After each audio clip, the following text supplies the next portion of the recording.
pausing for ads.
Hello, hello, hello, and welcome back to another stream. Hope you guys are doing well. Happy, well, I mean, it's Monday. So, I don't know about happy Monday, but it is a Monday. It's, yeah, it's a Monday. Okay, guts. I'm doing all right. It's Monday, so as good as I can be on a Monday. How are you doing? How are you? I don't have as much. I didn't do as much between streams this time around because I actually had some stuff to do at work. Going on to a new project. I guess that's good. Not for long, but at least it's something. I guess. Doing good. I'm glad to hear. I did do some thinking though between yesterday and today, and I chatted up. I asked in the Discord I'm part of. I'm like, well, so I'm struggling with figuring out like what to do with melee, and someone gave basically a really good direction, which is instead of like, you know, when projectiles have piercing, and I'm like, well, you can't do piercing for melee. It's like, no. But you could simulate the same effect. What does piercing do? It allows you to hit enemies in a line.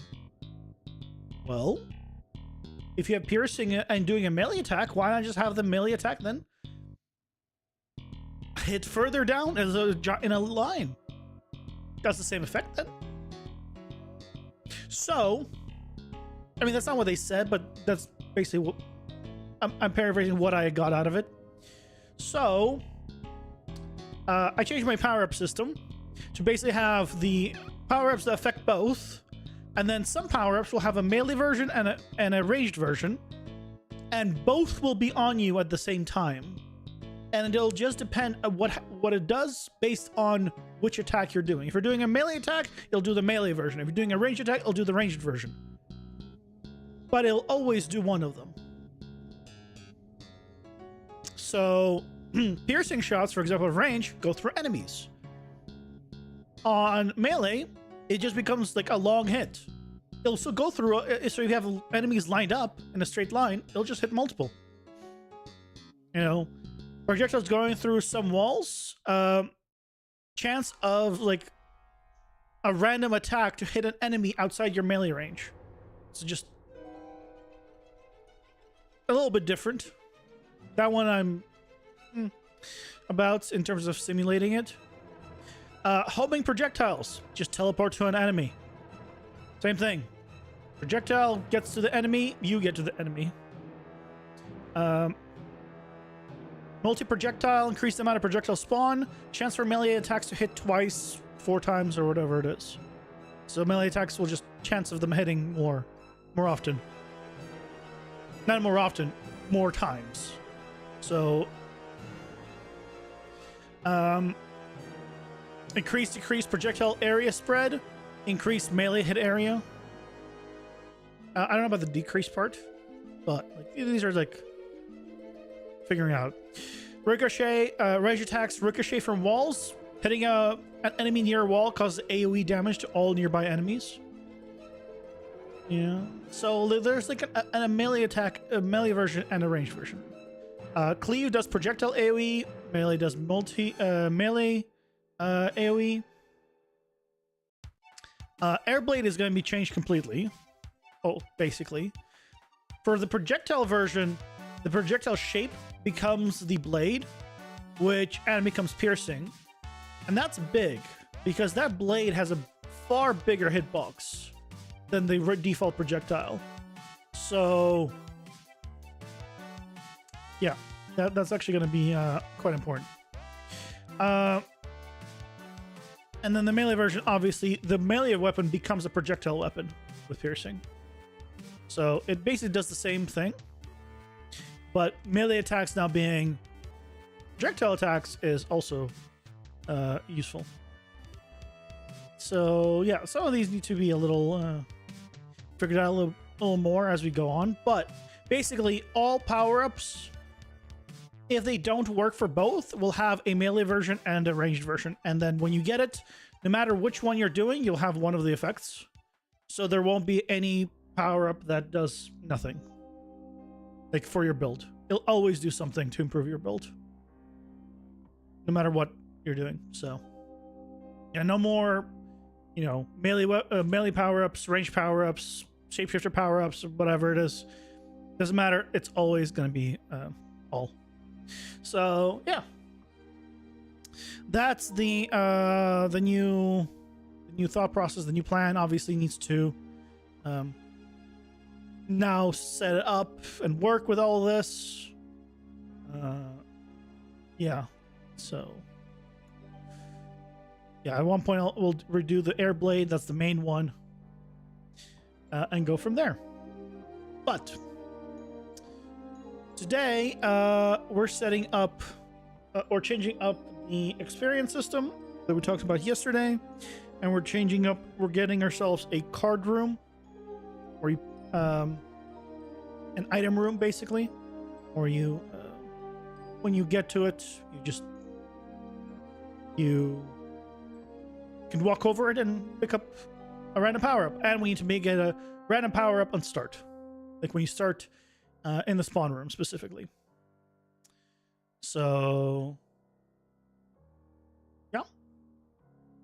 So I think first things first is to create a blueprint that when the character overlaps it, the card menu pops up, like you level up, and then we go from there. It's a good idea. I see by the background, I am very enlightened. Yeah, you see the difference, by the way? You see that line? This line right here? That's my blackout shades. So this is the blackout shades section. This, by the way, is through closed blinds. I close my blinds all the way to the floor now. They're just all the way to the ground. Like I before I had it like halfway, but I was like, nah, I'm done. Now it's just all the way. Goddamn son. So yeah. But yeah, let's start with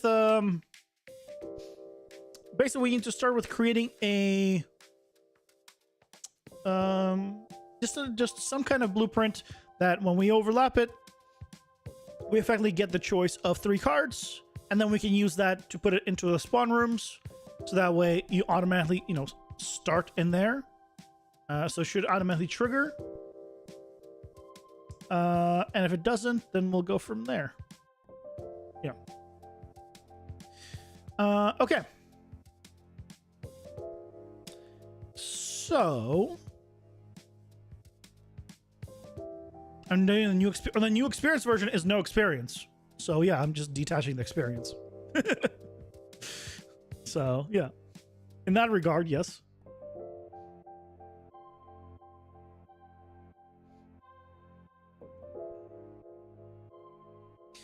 We're gonna do a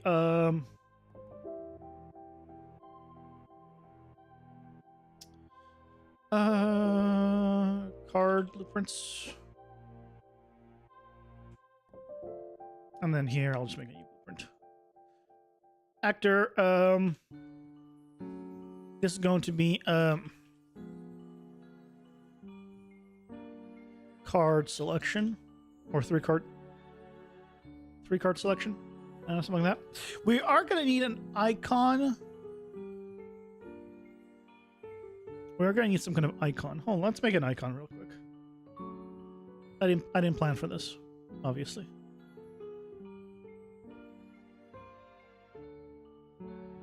Obviously, I didn't plan for this.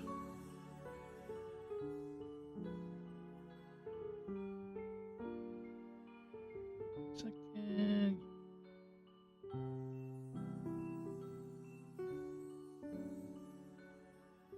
Okay. So let's make a new one. Just do 1K. Probably way too big, but you can always downsize it. So we need to get a rounded rectangle.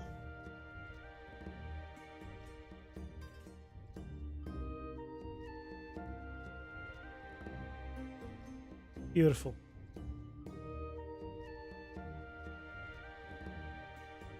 Center. There's the center. Thinking during the day about fun melee power-ups. Didn't come up with anything good. So the idea of making melee versions of ranged power-up might be easier. Yeah, I really like that because it makes every single power-up useful. You might go crazy with this amount of power-ups. And blueprint? Blueprint, no, not at all. Coming up with the power-ups is the hardest part, but, you know, you can get help for that, right? It's not like... it's not like it's always going to be... you know, without help, so.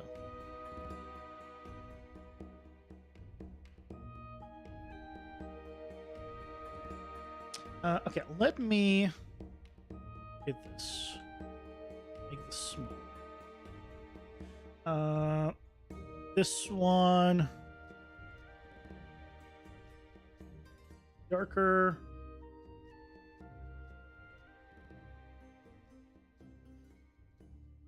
So if we did something like this,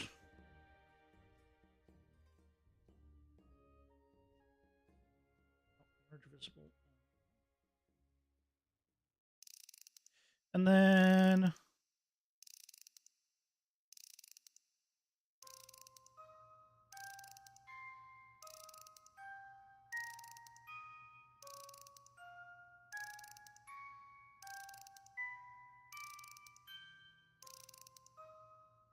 I probably want to put something here. Let's put something there. And blueprints are so big, looking like huge electronic circuits. Do you go a good ahead to navigate that? Not really. I mean, I leave comments where I need to. So. Hey, Guga. You want your refund? So, about that. I'll give you one better because I can't refund you because apparently that was turned on to freaking like automatically complete. What I can do though. Oh, that's your account. See, I forget that's your account.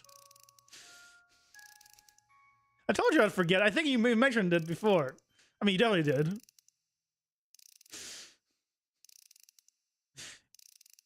And I totally forgot about it because of course I did. Why would I not?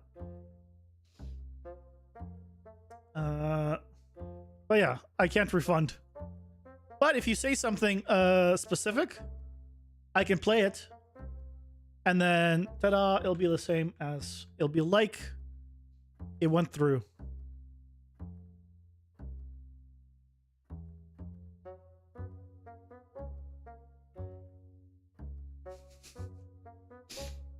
I tried to, but I had the stupid checkbox turned on that like bypass the queue. And if it bypasses the queue, because I think I reused like a previous one I had set up, and because it bypasses the queue, I can't like refund. But if you want something read out loud, just send the message and I'll make it read out loud. I think I fixed it, so it'll do it. So I can still do it. It just won't be for that message. It'll just be for, you know, whatever message you want go in, you know. Now. That's all. So you'll still get it. It's just a delayed get.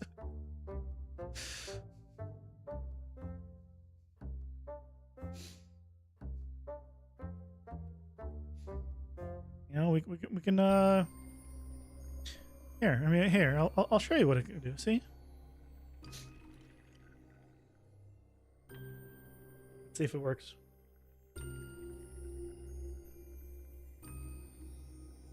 No, doesn't activate.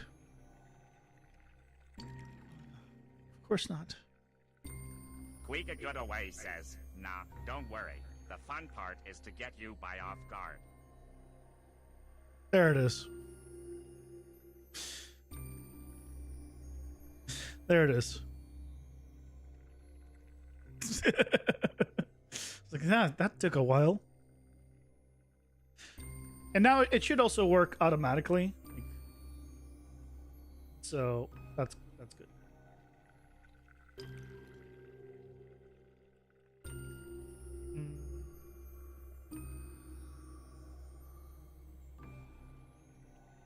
Oh, it's because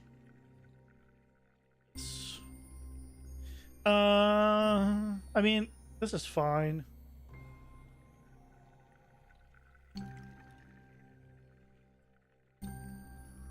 Visible.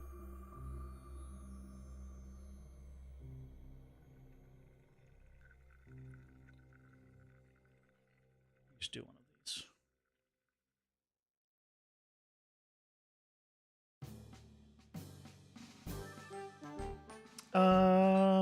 And you know what?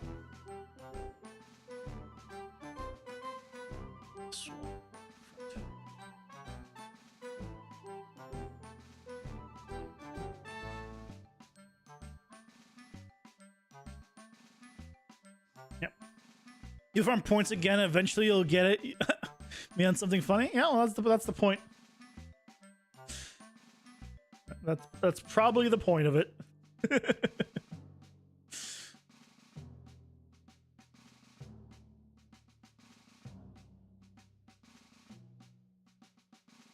There we go. Sure, good enough. This is good enough. I mean, I could do like pretend text here and, you know, whatever else, but that's for later. It doesn't matter. Gee.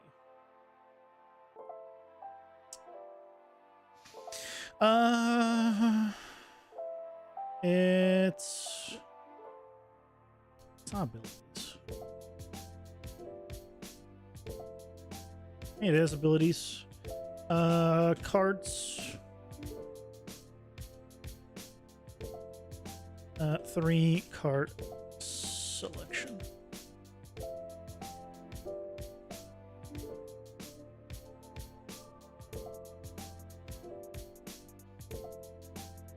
Hey, Kamadusa, welcome in.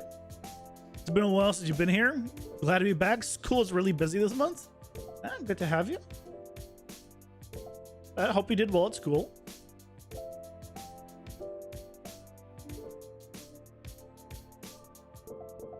Hope it all went well. We are looking for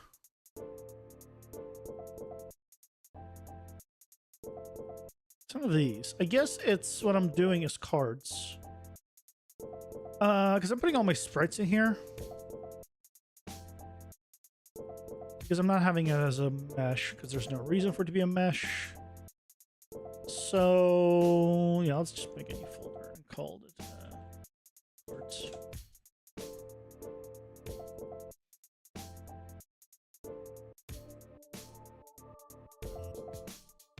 Bring it in here.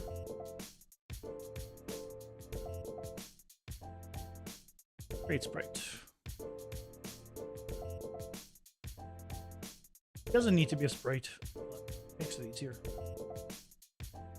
It makes it easier because just having it as an image, right? It's you know, now you can just have it as an image. A bit big. it's you know, oh, look at that! I have the invulnerability power.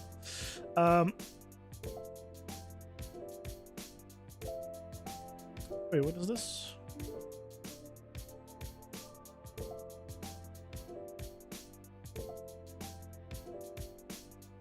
Why is it having trouble doing this? Odd. Okay, that's something to look into. But I'll deal with that later. It probably won't be a problem once we do the proper setup. Okay. So let's go to our blueprints, card blueprints. So we'll make a, we'll add a paper sprite. Bam, put you in here. Like,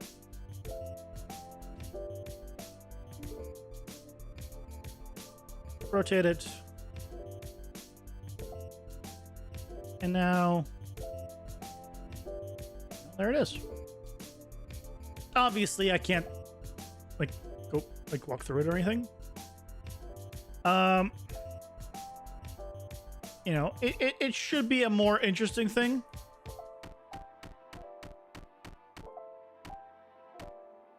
Oh, you jerk! It's also very far knockback. But let's now set it up. Okay. First of all, turn off collision on this.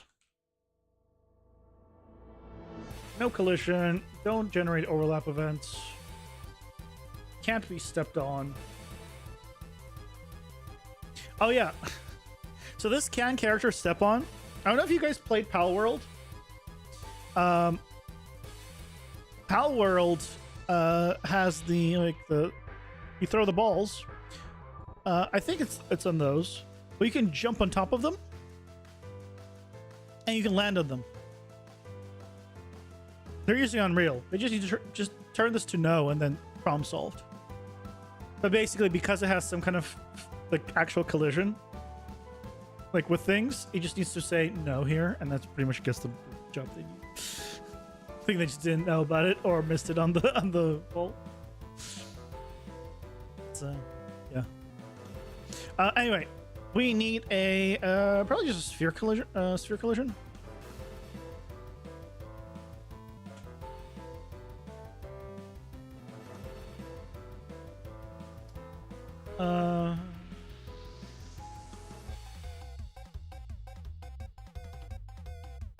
Something like this.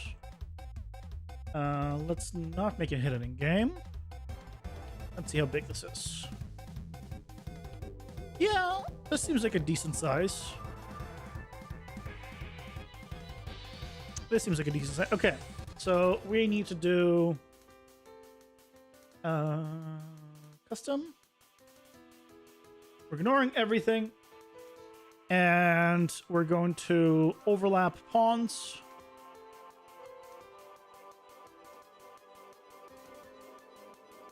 And do a begin overlap event.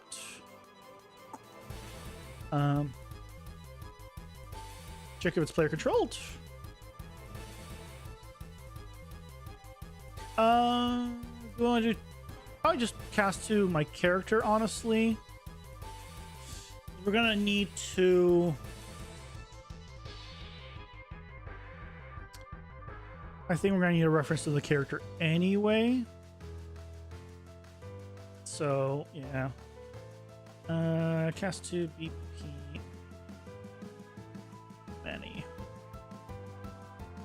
And then assuming it succeeds, let's check out where I'm doing the actual like level up screen.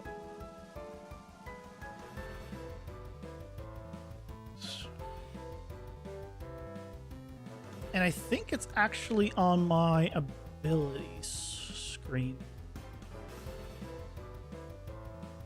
Because it's when I level up. Oh, not abilities, stats. This is when I level up, isn't it? Level up. Yeah, it's here. But I don't actually need this here.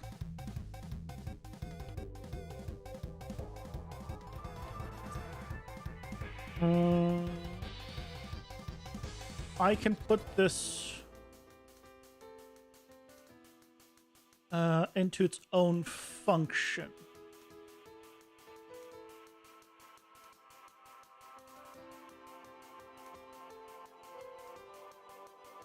So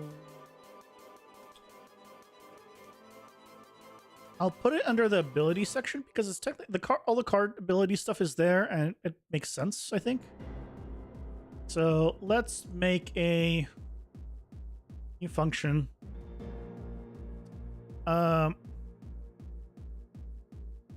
Open card selection screen.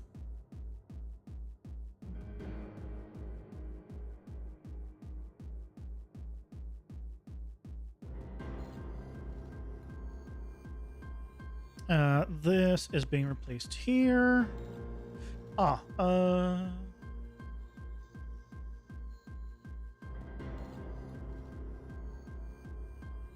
gotta modify this. Why is my BP Manny references? Yeah, it just needs to be a BP action character.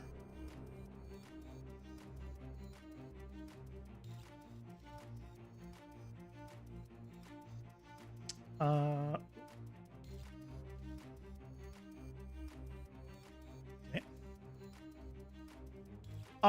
So here I actually need to. Okay, so I need specifically BP Manny, not.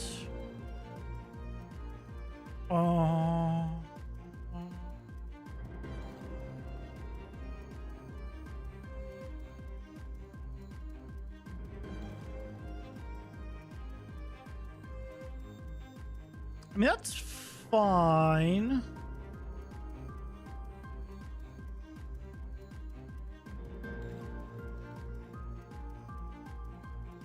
I could do another cast from this. Here, let's do it this way. I get owner. Cast to BP Manny.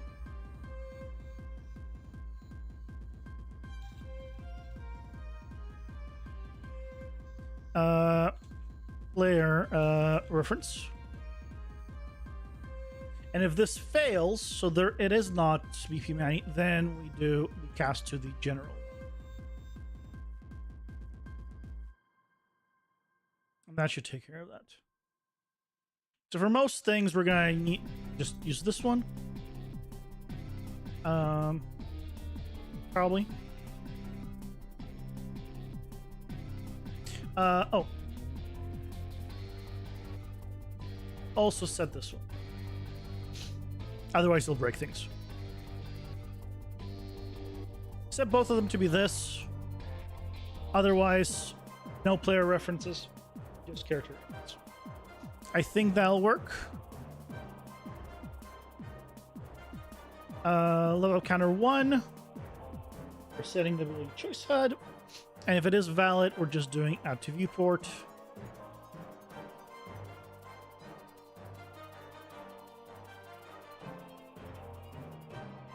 Okay. So now we should do, toggle open card selection screen. So get abilities.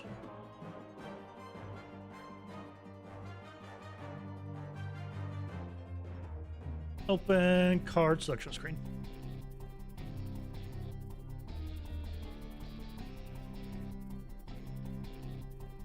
Oh. So a couple of things are working, a couple of things are not. So one, it does work immediately if we begin with an overlap. Right now, we're not paused, right? We need to do all of the, pausing and all of that good stuff. I thought we did that in the actual thing, but let me just check. Go to the character stats. Okay, we were doing it all here, so I'll just take all of this, copy it.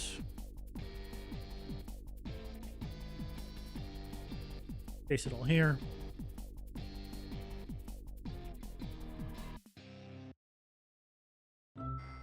Set this up to widget to focus. And now, if I come here, right, we have our menu.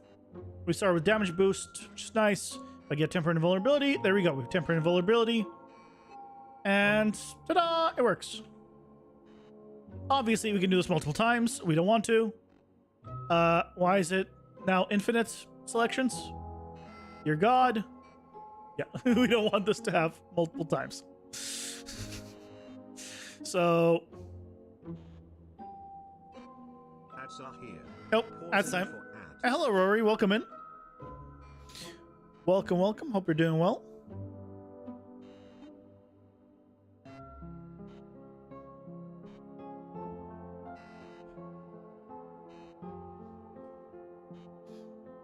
Today we're drinking liquid smoke. I hear it is delicious. I don't understand or know what liquid smoke tastes like, so I figured maybe I'd try it.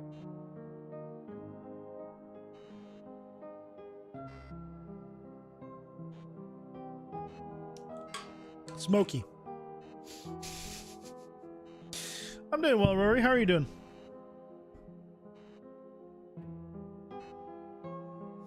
Yeah, liquid smoke is the thing they put in the food. Yeah.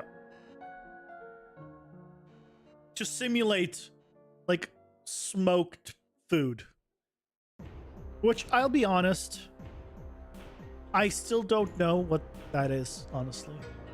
I mean, like, I know what it is, but, like, if you ask me what is that flavor, I'm like, I don't know. Smells like fire, maybe. I don't know. I'm guessing. Like, I've never eaten something and been like, there's a nice smoky flavor. Because I just don't know. I've had barbecue, but barbecue has a specific flavor. It tastes like good meat. So I don't know. So when you burn wood and taste like some of the burnt wood, yeah, I don't know. I guess. Yeah, it's beyond me. Still work? Well, don't get in trouble. But I appreciate you stopping by.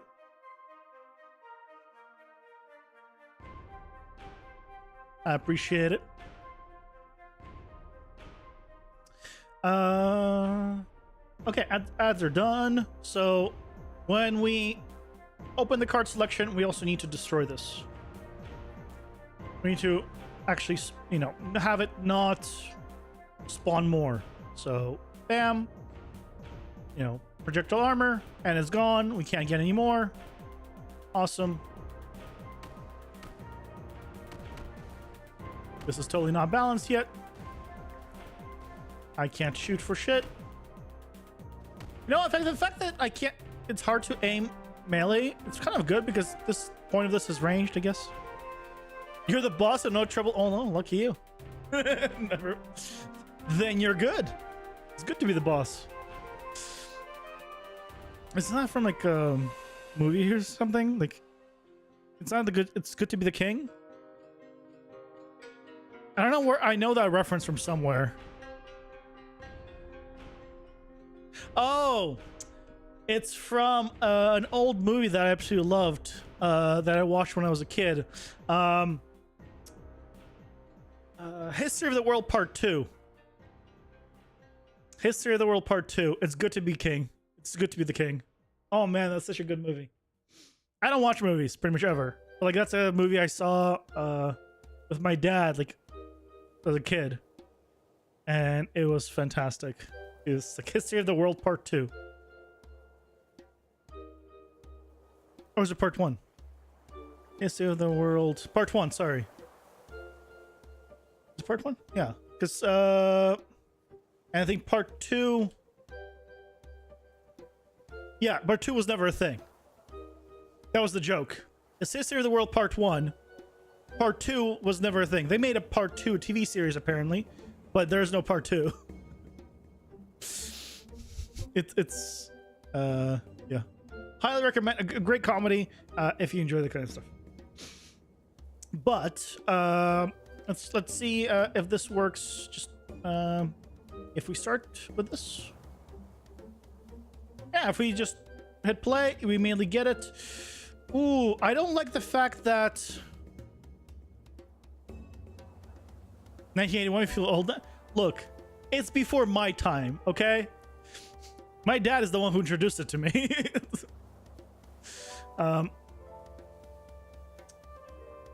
Okay, so what if I delay until next tick?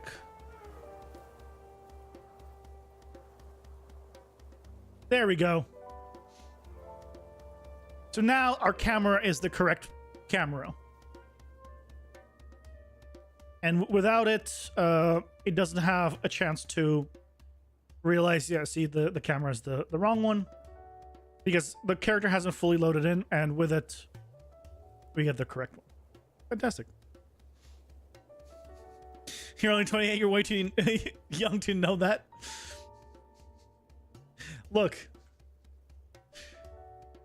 I'm too young to know that too. It is quite a few years before my time, but you know, it's a movie I saw when I was a kid, like teenager.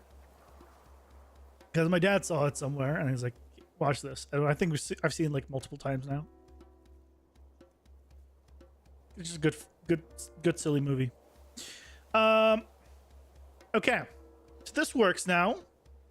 So we can now put this in the spawn room,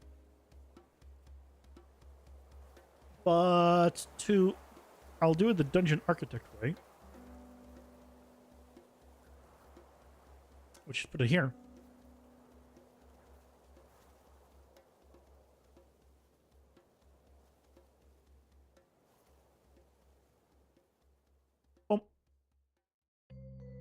The spawn point should spawn both of these. Hey, Jimberly, welcome in. How's it going? Hope you're doing well. Still a kid now in my head anyway? Yeah, that's how I feel. Oh, you're fine. I don't hold people hostage here. You're feel free to come and go as you wish. You know?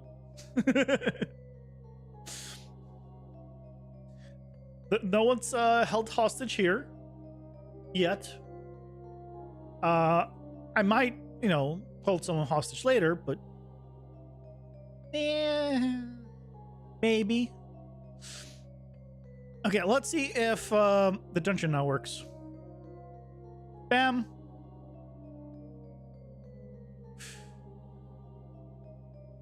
No, hold on.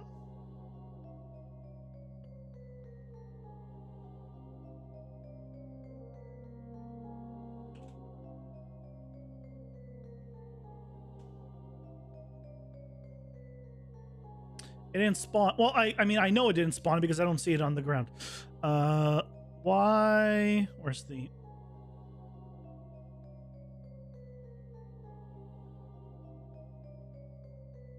Oh, what's the theme file here? It is this one. Oh, don't consume and attach. If you're tired, we'll get some rest. Yeah, get some rest, relax.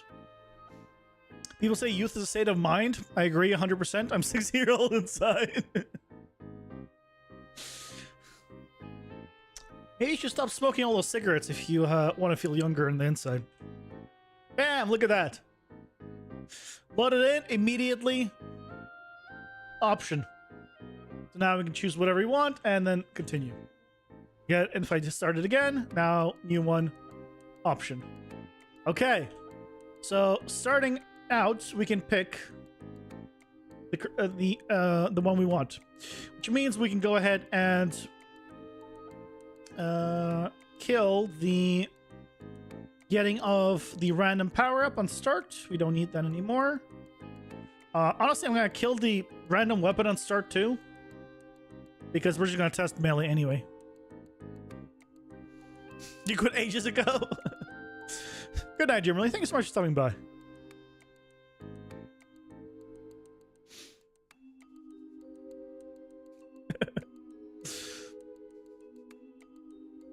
That is YouTube's, like names for these is just so literal.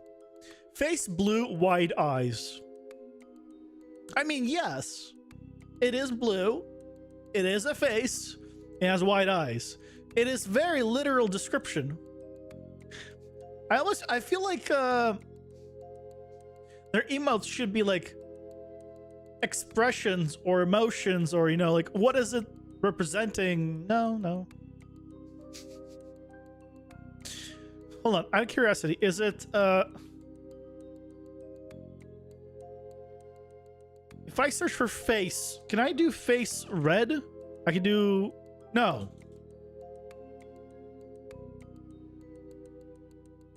No, so there is no other version for that face.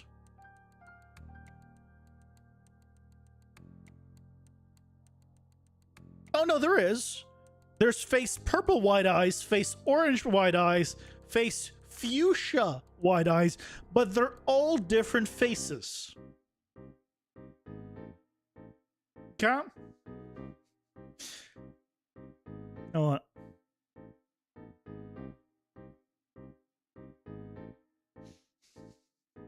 See? They're all different faces. So, instead of calling them all wide eyes, they're clearly different emotions. Want to be like, surprised, like blue, surprised fish, surprised fuchsia. Also, why fuchsia? Look, I'm sorry. I know fuchsia's a color. As an artist, I should be like, yay, they're using things like fuchsia. No one's gonna type fuchsia as a color into the freaking emo chat. They're gonna be like, where's the pink one? Why isn't this just surprised pink? Like, I'm just surprised fish. I don't know what just surprised. I don't know what that is. I can't say. I don't think that's a person because that's not hair. But I don't know what, like, they have a little thing here. I don't know what this is. Maybe it's supposed to be a person, but then what is this little thing? That's I don't know. Like, I'm just saying. It's just unrelated, but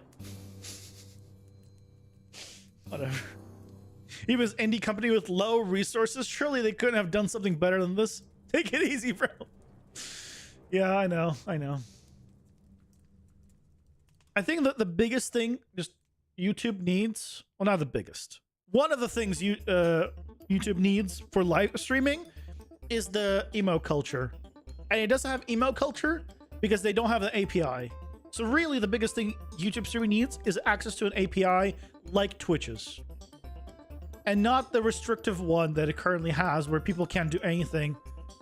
Like, I have added BTTV emotes, but it's such a pain to, like, even use those that. It's like, okay. But like, you don't get FFZ. There's no 7TV emotes, right? It's a pain in the butt. So it would be nice to have it better. But that aside, we're done with the card selection. It was very difficult.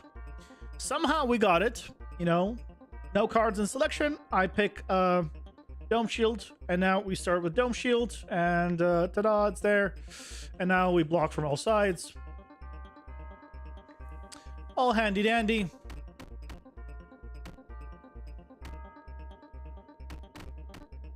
Ow.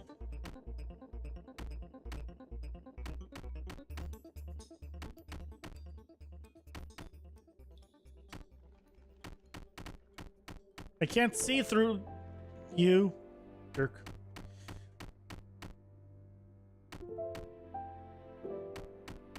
Okay. Also, really, yeah, you need more damage and stuff. I feel like you need also a longer attack combos, and just more attacks in general. But we'll get to that when we get to that. So the next thing we need to do is create a room that houses this item. Some might call it an item room that we need to make. It's a very unique name. No one has ever called something an item room, just because it has an item in it. So let's make one of these mysterious things called the item room. We'll start with the spawn room as our base. Item room.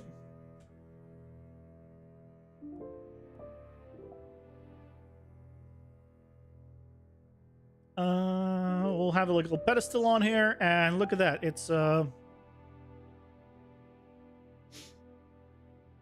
this item room is practically almost done. Just amazing. Where's my just need you.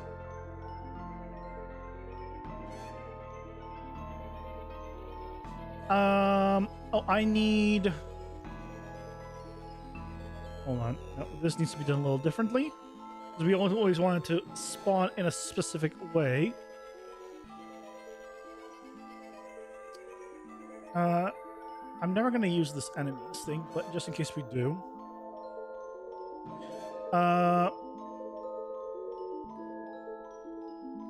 Marker. This is going to be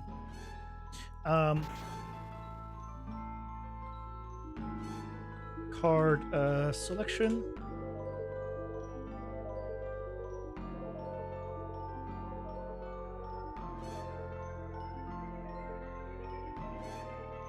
How do I keep losing location to that? There you are. Okay. Joe, while last, you always get yourself stuck trying to fix something at hour 30. Yeah. That is true. That is true.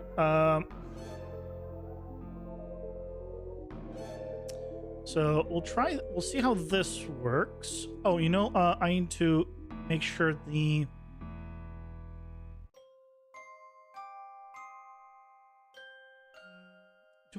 Do I want to do it this way? Nah, I don't want to do it this way. I think it's unnecessary. I'm not going to have like multiple places where it just spawn. It could spawn only in one place. So yeah, I'll just do this. And then on this one, what I need to do is for the sprite, absolute rotation. So no matter how it enters, it is always rotated this way. And if I play from here, there you go. Oh, and we need to turn off the hitbox now.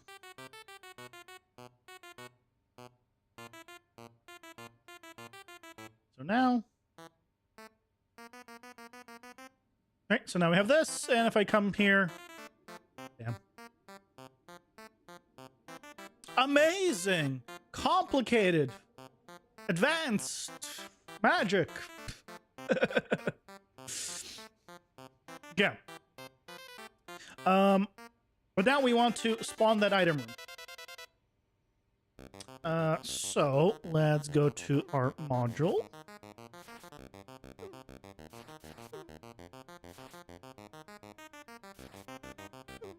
Item room, click in. This is going to be category item room.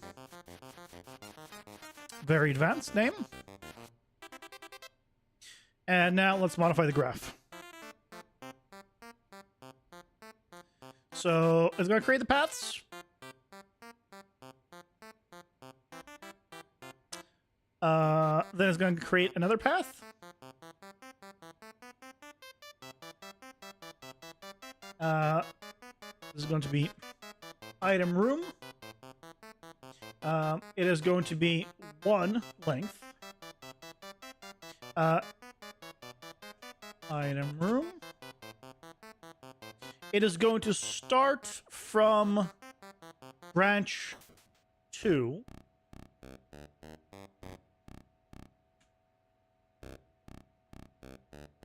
And item. So if I did build, let me also change the color of this. I think yellow is already used. Yep, yellow is already used. Wait.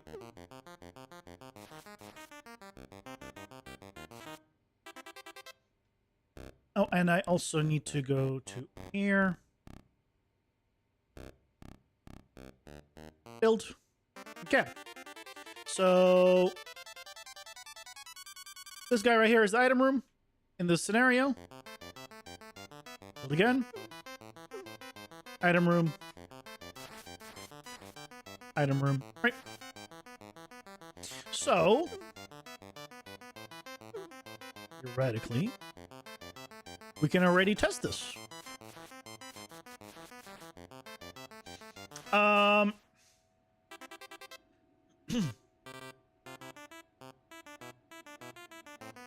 Let's start with orbiting orbs.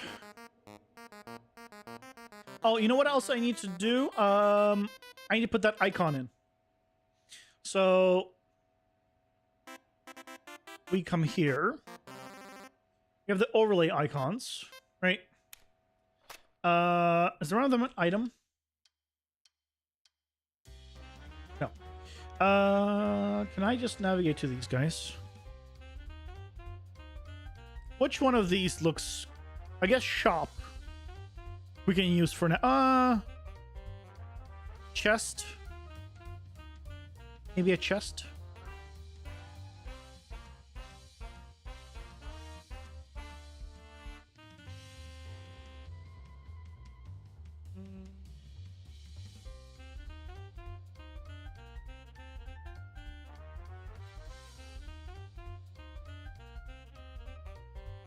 Chest.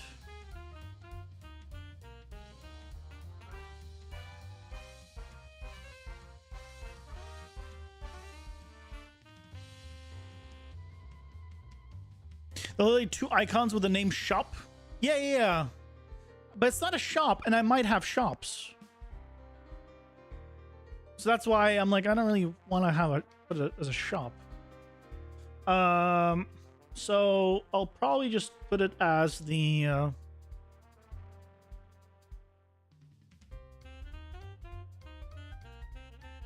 interesting. Go to pillar.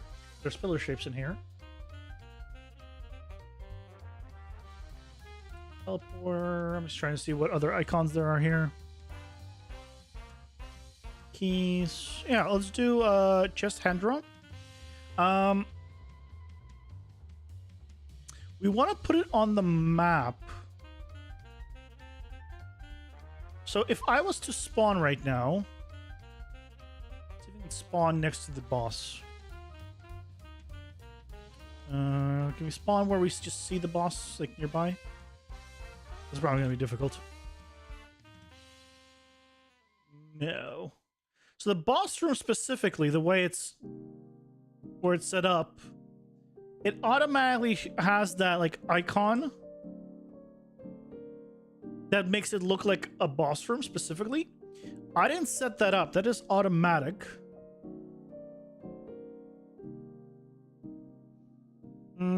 I wonder how to do that. There's no way for me to just get over there easily.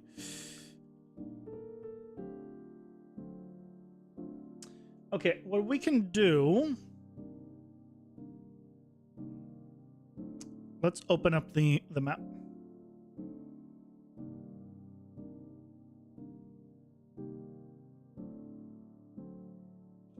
Let's add an actor.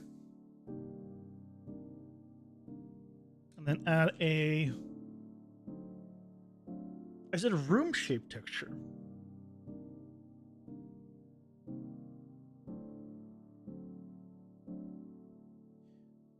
Let's try room shape texture. And let's just see what happens if I do this. You know what? And we're gonna test this.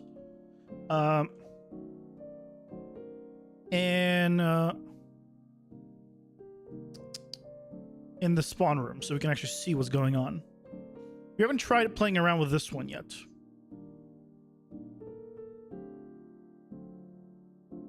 So, add an actor.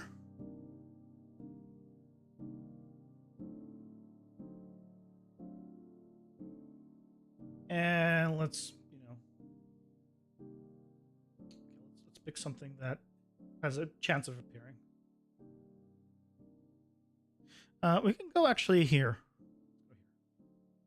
On you. So,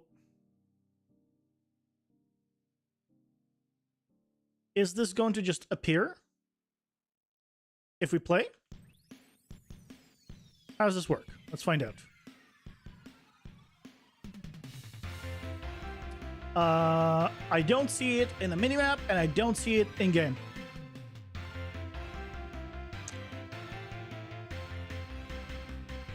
Wait, did not save? No, it's there. It's just... Okay, well, this doesn't work the way I thought it would. But... Okay.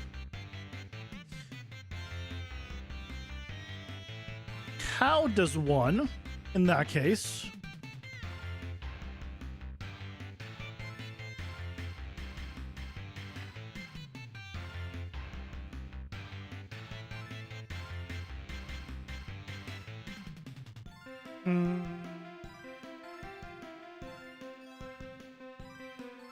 We'll be here.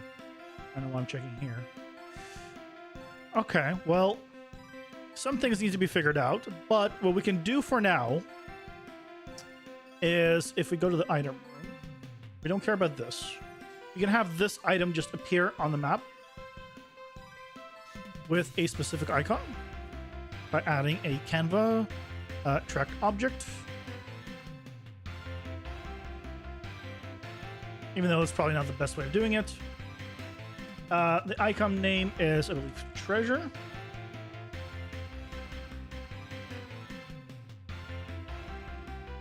So if we just play it, this one doesn't have the map set up, so let's go to the dungeon. Okay, save. Okay, let's go. These are absolutely terrible. Last time.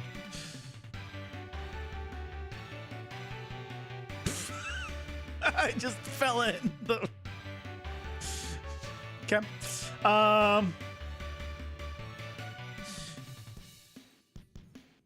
Let's get extra knockback. Let's go find the room.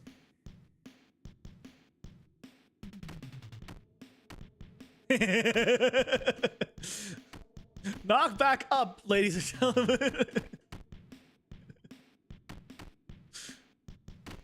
Oh, they got me. Jerks got me.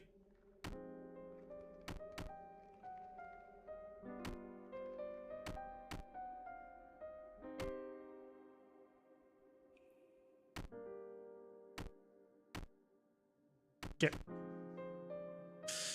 This is terrible. The knockback is way too strong. Knockback should not be this strong.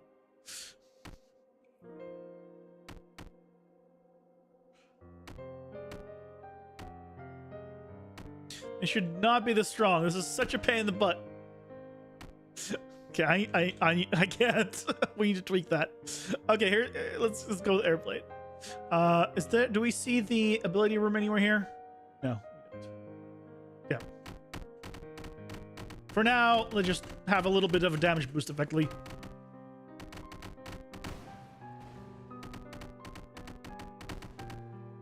Instead of 25 damage, we're doing 30 damage, effectively. So not that much more, but... Yeah. You're good and all. Oh. It was terrible timing on me scratching my nose. Ah.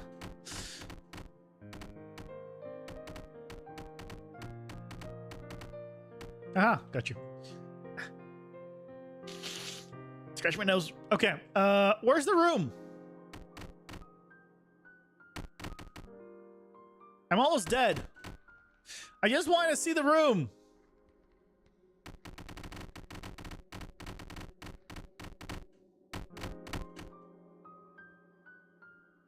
Oh, God.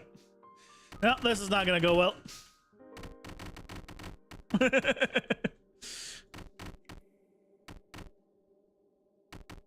Yep, that didn't go well. It's not baseball. Yeah, it was sort of like baseball. Okay, you know what? Here's my solution. Crit chance up. Here's my solution for now. Well, things aren't balanced. Oh, there's ads. Here. Pausing for ads. Good. Well, ads are playing. No one will see what I do. Just one of these. You guys don't see anything because there's ads playing. Definitely.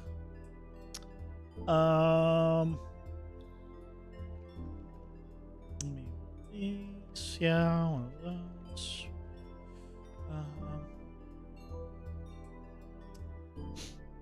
You guys see nothing? Everything as normal.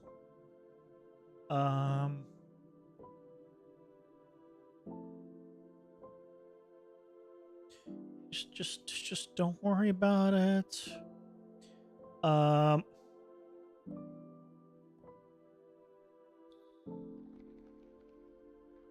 Where's my wait, where's critical damage? Where's critical chance? Knock back up, stun chance up. Why don't I, where's crit chance up?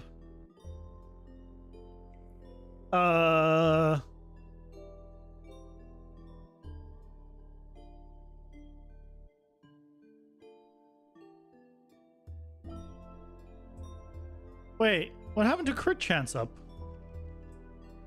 Am I blind? Critical damage.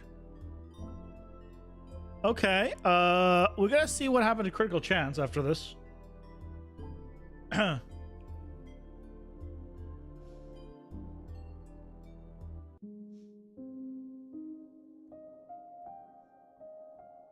Maybe the experience orbs could become small heal. Oh, that's how it used to be, and that it was very overpowered.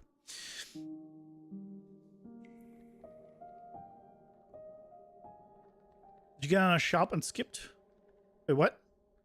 Did you get on a shop and skipped? I'm not sure what you're talking about. Oh, okay. Ads are done. Let's go.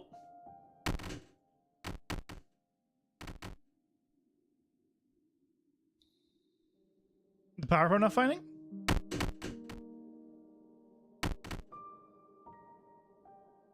Hmm? Did I get on a shop and skipped? I'm confused. Oh, look, I leveled up somehow. Very quickly. Oh, because that was a lot of elites. It was very fast to level up.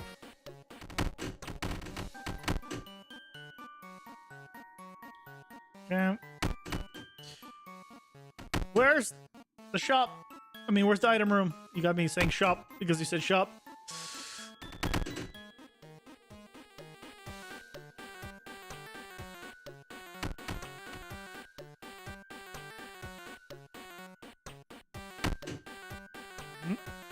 Okay, well, I made my way to the boss room. By the way, this is what I was talking about the boss room. You can see the boss room has that image. But we need to... I don't know how to do that for the room. Like for the shop room. I didn't put that there. Like, that's not a special thing I did. So let's try to find the item room. Oh, what happened here? Excuse me? What happened here? I can't see. I don't even know what... Why is this room... What? Why does this room have... What happened here? This is not a unique room. What the hell happened to that room?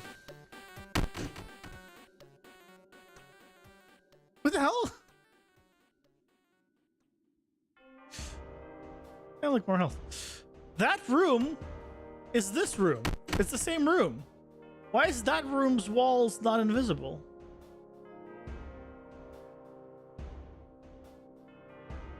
Oh, that's weird. That's real weird. That's a first.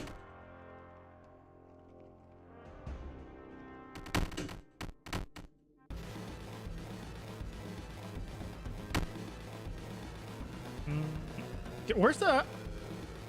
Wait, what happened to this one as well? What is going on? Why are these rooms not invisible? I mean, why are these walls not invisible? Oh, look, there's the item room. We found it. We finally found it. Which also does not have an...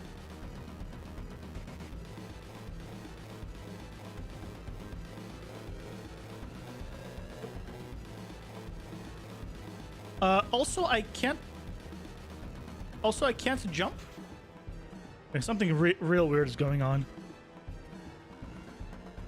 Jump. Oh, and then there's the item room. Hey, look, how convenient. Okay, we need to change the size of that thing, of that icon. If you get a shop with 3 power-ups and you get something else, you shouldn't be able to pick that again, right? Yes. You once we implement a shop, you only have the one chance to get that stuff. You're not fighting Christos, you're asking if you pick something else on top of that. Heck, well, this menu doesn't matter. This just shows you everything no matter what. I could pick health up 100 times, it wouldn't matter. So, oh, there's crit chance up. This wasn't here before. It went to medium health up to knockback up. Yeah, there's crit chance up. Why am I seeing crit chance up now? The hell? Odd. This was a very bugged run. I mean, it was. I don't know what happened. So we were reaching the hour 30 mark. Yeah, that's true. The orbs disappear when they touch dead enemies. So it might just happen when they touch elites. They shouldn't disappear when they touch dead enemies. Let's test that real quick. But that was all sorts of bugs, so let's just test it. Yeah,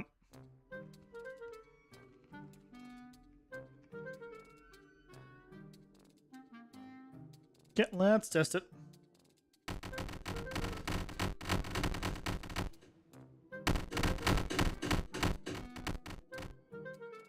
Oh, they are disappearing. Are they? Hold on.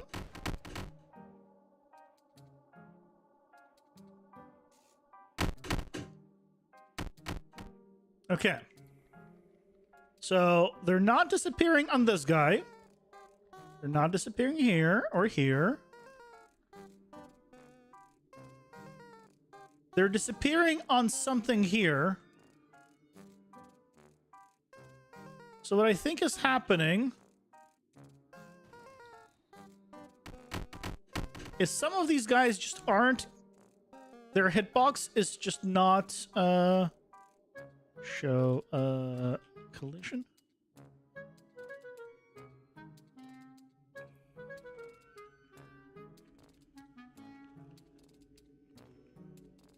Yeah, so it's colliding with this guy, but despite being dead, his collision just didn't turn off for some reason. Yeah. And so they're just disappearing because they keep getting hit into it. But the others, as you can see, whether they're elites or not, is just going through. So for some reason, it's not consistently doing that. It's just not consistently removing the hitbox. Let's see if we can just quickly see what's up with that.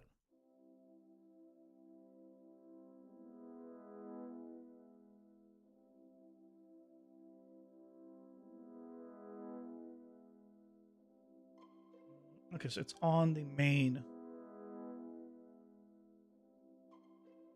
So it does all of this.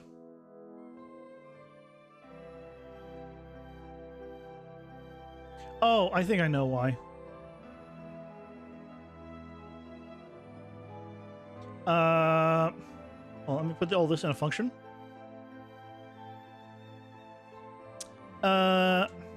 Death, set collisions on death.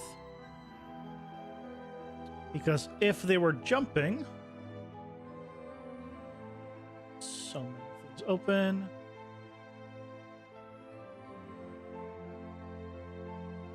Just, what is this new function? Go away. See, and then here on event landed.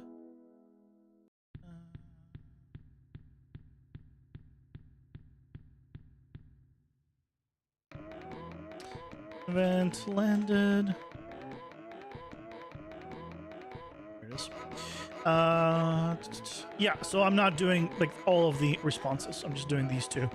The pawn. Well, the pawn should have taken care of it. Oh, but we need the projectile one. Yeah. So now, if we did collision on death here, that should take care of that. Okay, that was it. That explains it. So basically, as another quick explanation of why it was happening is there are two death states. One is if you're already on the ground, then turn off your collisions and, you know, all your stuff. But if you're in the air, I want your collision to stay on until you hit the ground. So the ones that had the problems were the ones that died in the air, and they just didn't have all their hitboxes and settings turned off when they hit the ground. Only some of them, and so now they're doing all of them. So that should no longer be a thing. So that should now be fixed. We can do a quick test run. Error here.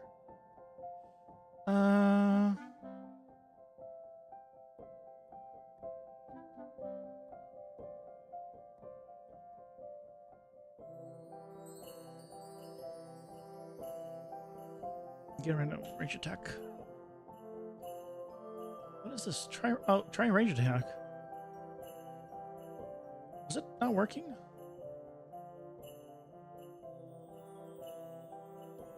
Come. There we go. Okay, so now if we go sure, damage. So I just quickly test this. So if we did more projectiles and then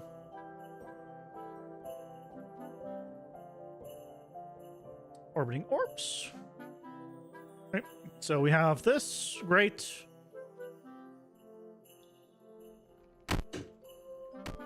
So now, no matter how they die,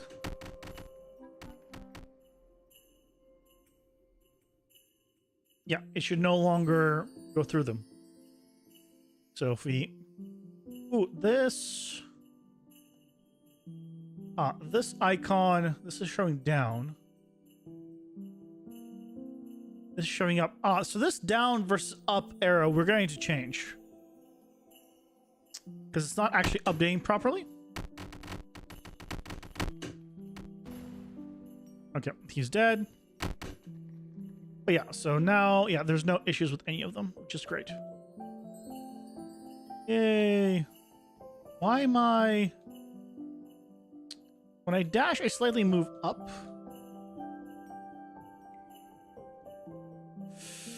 Okay, that... I know why. Hold on, let me, I'll make a note for myself. Put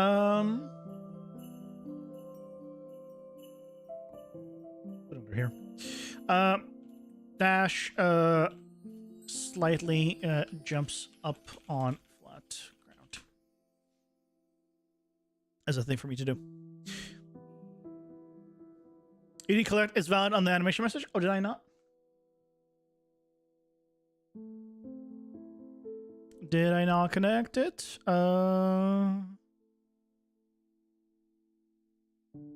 Behavior trees. Tasks. Where's the tri-ranged attack? Yes.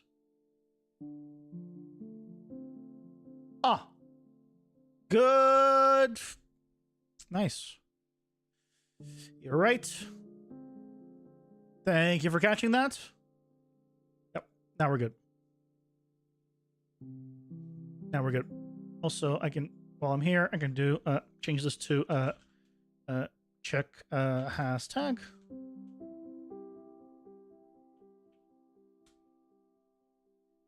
He did, because I realized that I have this function. I don't know why I've not been using it.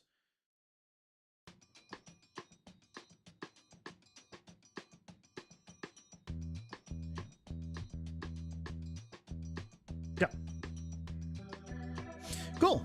Thank you so much for that, Vitamin. Vitamin K. I'll be honest, I have no idea what vitamin K is good for. That's because I don't know what most vitamins are good for. The only ones I know that are good for something is vitamin D for bones, and you get it from the sun. I know that because I'm vitamin D deficient. Surprise, surprise. The guy that hates the sun is vitamin D deficient, usually. I know. So, every other one, I'm like, I haven't had issues with them, so yeah. I don't know what they do. I don't know what they are. Vitamin C is good for something. I mean, they're all good for something. It's just I don't know what they're good for. I never looked into it because of...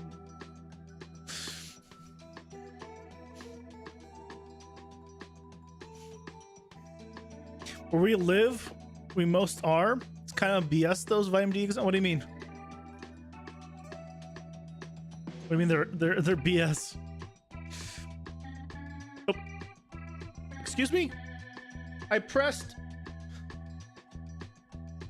Hold on, I minimized everything. I pressed a hotkey that minimized everything. And I mean everything.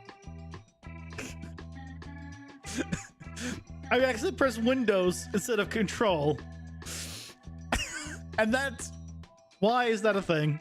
I don't want this hotkey.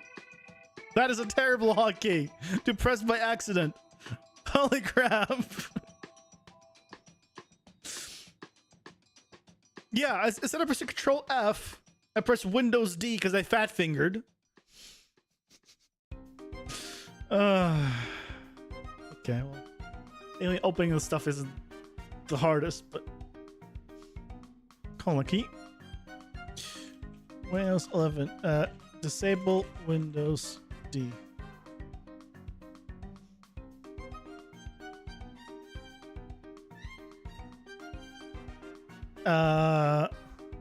No, there are two. No, that's gonna be hard to find, especially Windows D. How to disable Grumble, grumble, grumble. Helps with blood clotting and bone building. Oh, okay, that's good to know.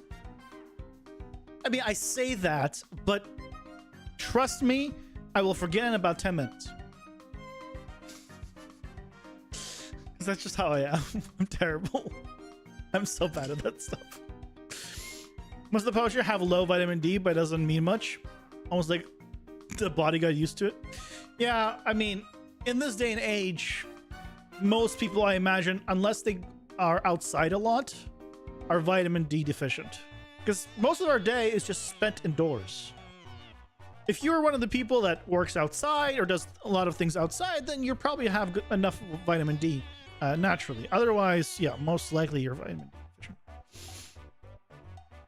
Yep. If you're like an office job, an inside job, not like a heist inside job, mind you. Different kind of inside job. Oh yeah, we needed to change the icon size on that chest. So let's do like 1500.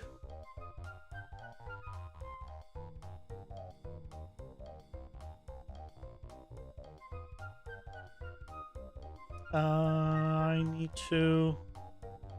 Oh, you know what I can do as for testing?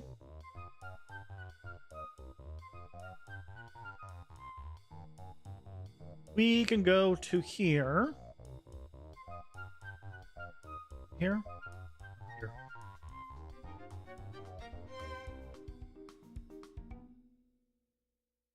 This might be a little bit too much. Yeah, that's a little bit too small of a map. I was like, if I zoom out a little, you know, it'll be easier to see the,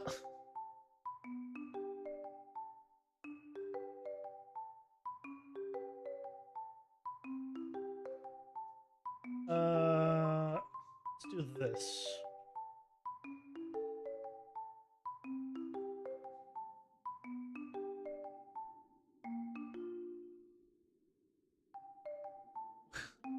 There's the boss. Oh, right. It doesn't show me every single floor. Oh, yep. There's the chest. It seems a little too big still.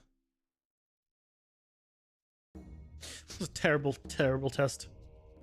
But I think it's still too big.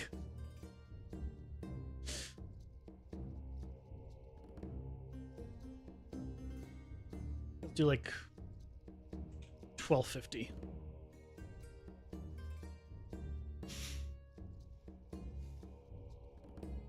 MD is used for transporting liposoluble things like in the blood. I thought vitamin D is good for. Oh, is it vitamin? No, it's vitamin C that's good for bones. Yeah, vitamin D is. I hear is good for depression, and I can confirm that. I confirm that one. If you're feeling depressed, ingest a lot of vitamin D. It helps. It does. It really does. Don't know why, but I'm not gonna question it.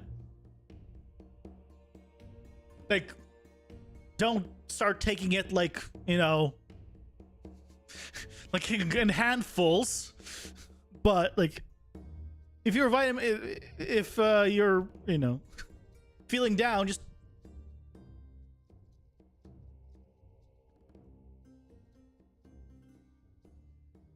possibly. Entirely. I'm not a doctor. Don't consult me. Don't take anything I say as fact. In general, life advice, just don't take anything I ever say as fact. Where is my... Ah. Okay. So we have the treasure room. Let's just, again, double check that. Sure, you. Hold on. Let's just go crazy again. Okay, so this time health up isn't here. Oh, you know what? It is. This shows me everything that I have access to. You're right. You're right, Guts. It shows me, and I took health up just now.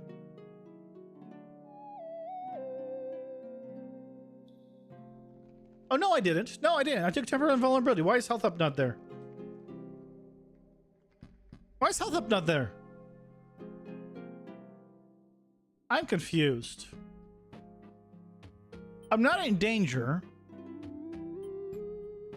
I'm just confused.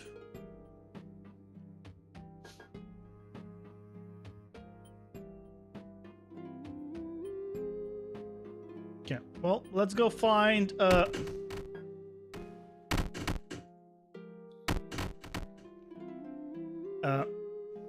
I need some health.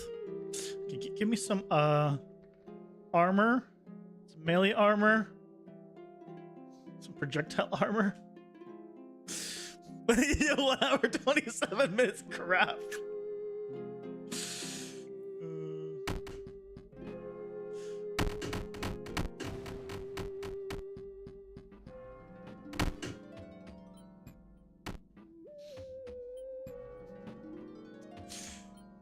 Damage up.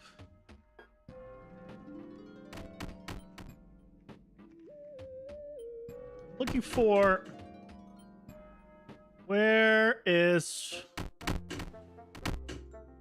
Alright, we still haven't turned off the experience, speaking of. Okay, the door's upstairs.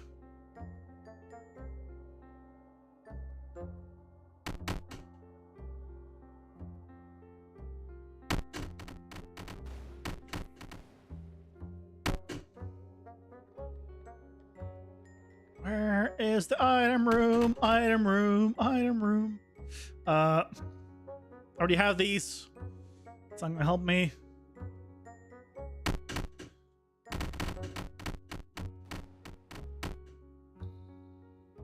Is it up here?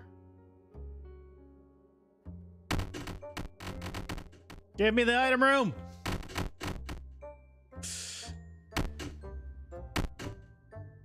God darn it. Hey, ZZ, good evening to you as well. Hope you're doing well. Ah, here's the item room. And look, the size of the treasure chest is good. I'd like it to be behind the character.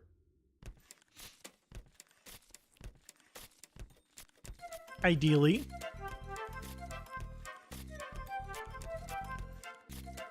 Excuse me. Why is this? Why is this multiple times? Okay, there's a problem somewhere. Why is this triggering multiple times?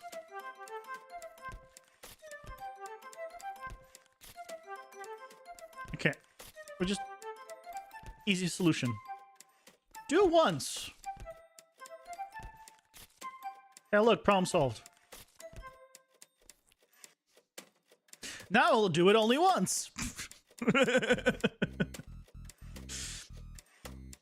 don't know why it's triggering myself on begin overlap multiple times. But because it's an overlap thing. It's not a... Okay, whatever.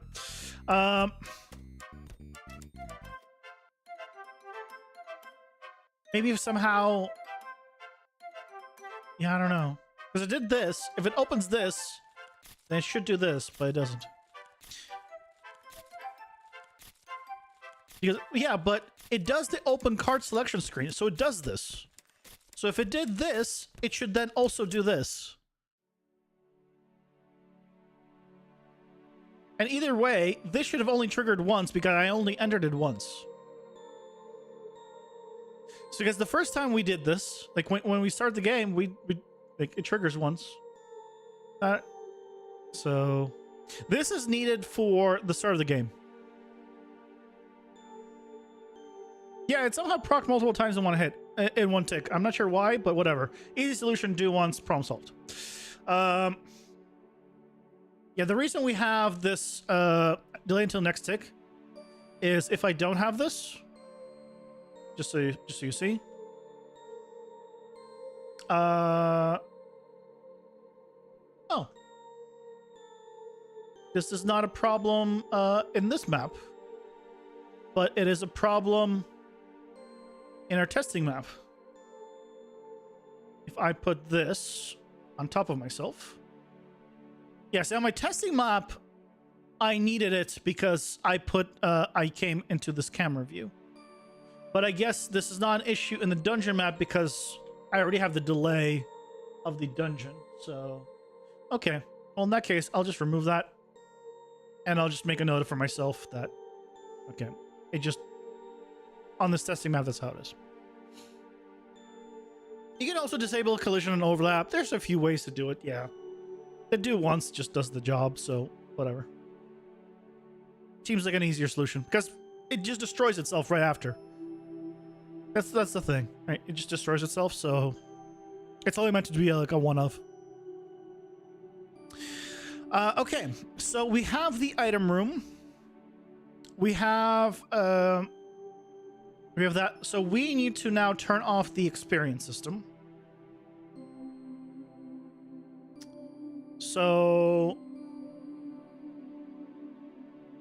easy solution, modify XP, just detach it.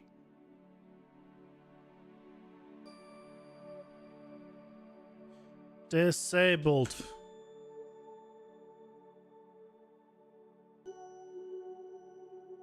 I mean, like, that seems like a really easy way of doing this. And damage boost. Hey, look. So I could look at that. Oh, ads. Ads are here. Pausing for ads. But look, I'm not looking for the damn treasure room, and now I get it immediately. Speaking of the treasure room, though, can I change the rotation offset? Oh, absolute rotation.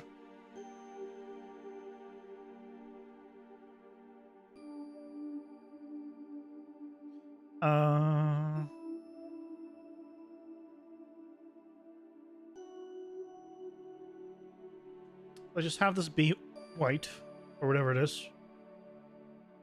I'll make it a little bit smaller.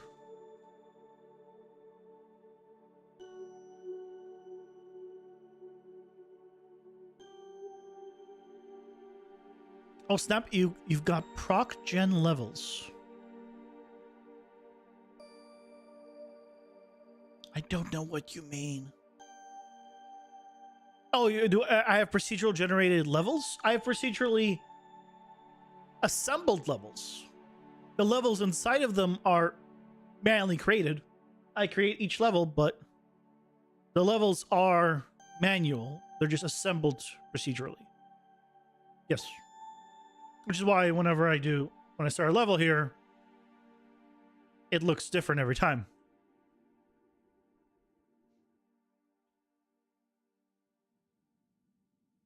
Okay.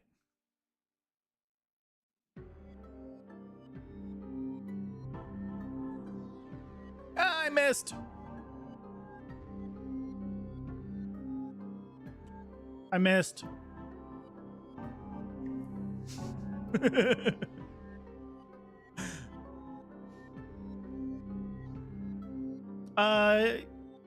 Yeah, so it's, I mean, I'm having it pick a random seed every time, but yeah, if I wanted to have a specific seed every time, then I could. Yeah, so if I was to go into, just for demo, if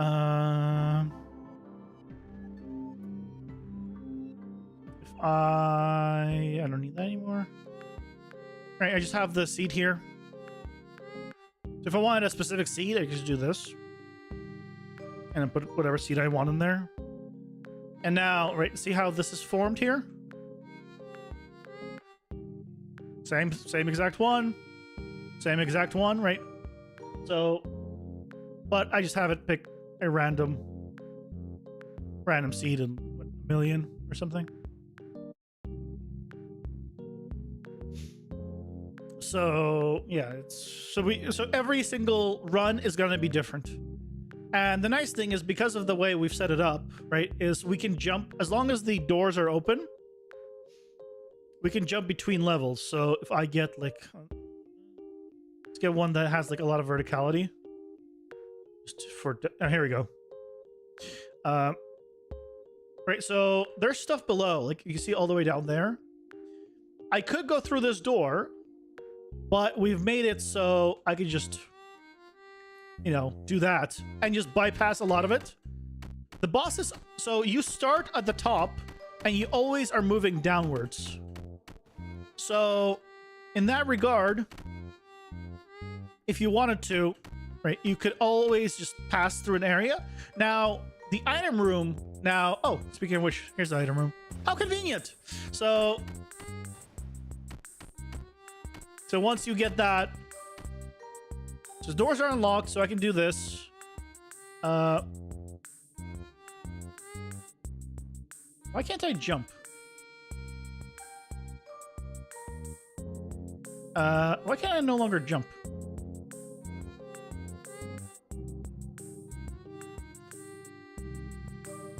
What did I do that has broken jump? I need to check. I was doing some tweaking. I can't pick this up because I can't jump on it.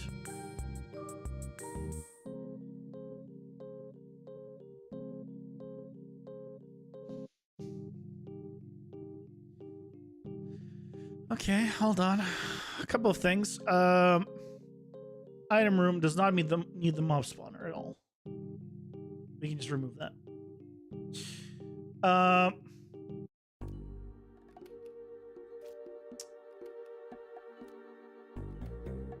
Okay. Yeah, the monsters jump too. Yep. They have navigation, but okay, good job, me. But yeah, jump now. Oh, after I attack, I can no longer jump. What did I do? What did I break?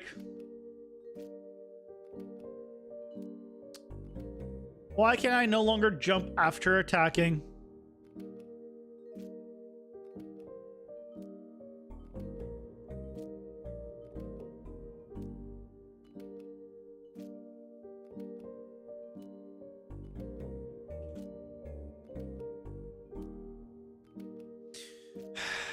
It broke something, guys. So I can jump, I attack, and now it's failing. Okay. What is this check? Why is it failing?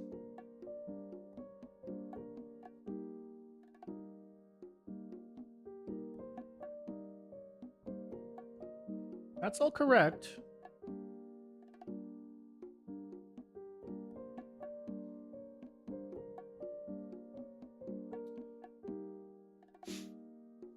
I think you have a similar bug right now. The character gets interrupted attacking and never sets the attack to false, so can't jump. Yeah, I think that's what's happening. But there's dash, jump. No. I need attack. Attack's down here.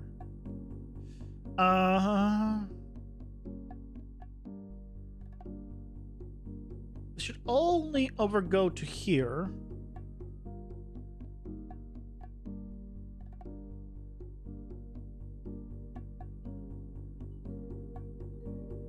If it's available, its attacking is set to true. And on completed or cancel, attacking should be set to false.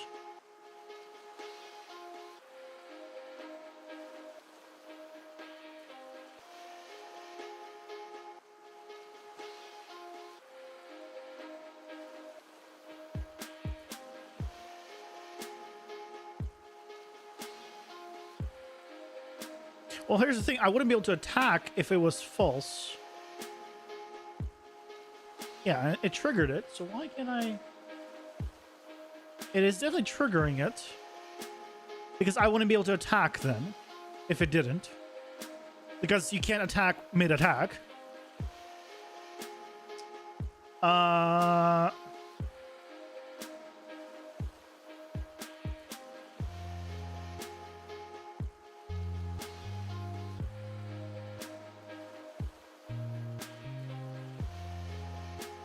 Have a good night, Good Guts.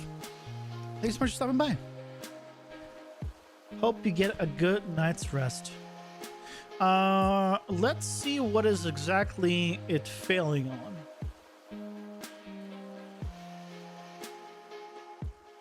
So I think you can go to the can jump, right? It's one of these. Stunned, knocked down, defeated, airborne. Is it airborne?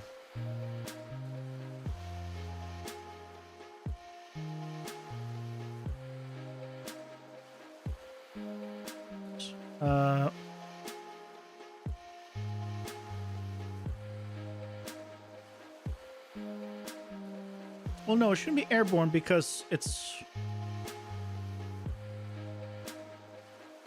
fails after attacking, not after jumping.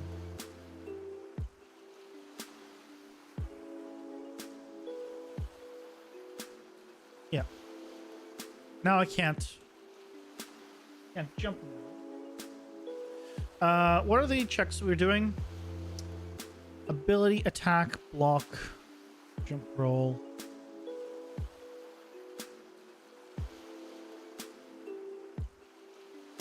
It shouldn't be ability because we're not doing anything with abilities.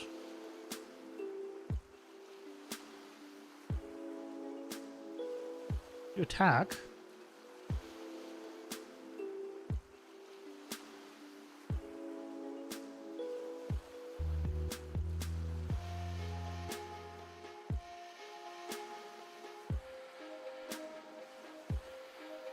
So I can jump once.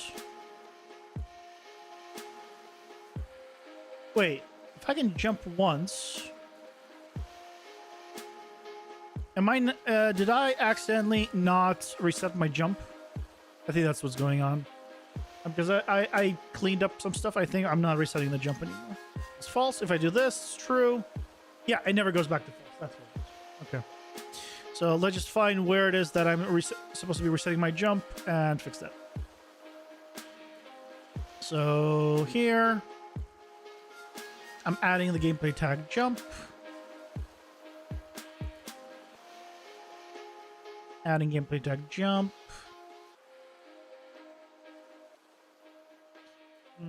So on landed.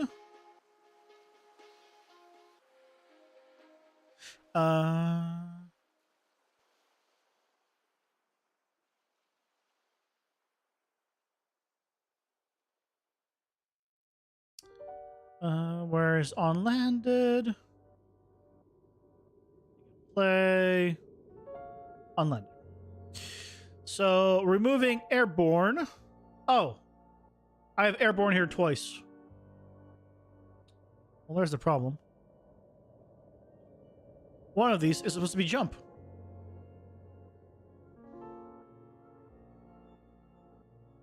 Yep. Simple solution to a always simple problem. So now we should be good. Yep, there we go. Ta-da! Problem solved. When I have a moment, can you show me your animation blueprint event graph? Yeah, my animation blueprint. Do you want to see it for like my main character?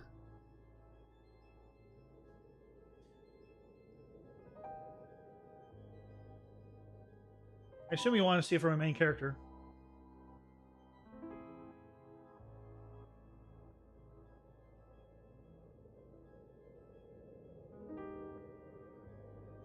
You ready for this?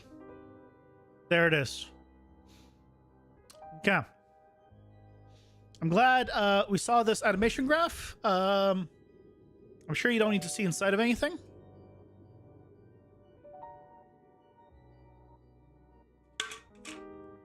Yep.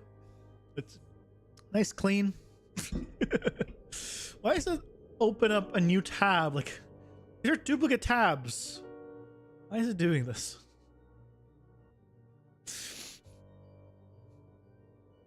Oh, you want the event graph?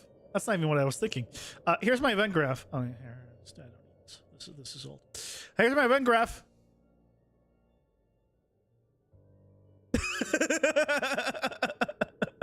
That's it.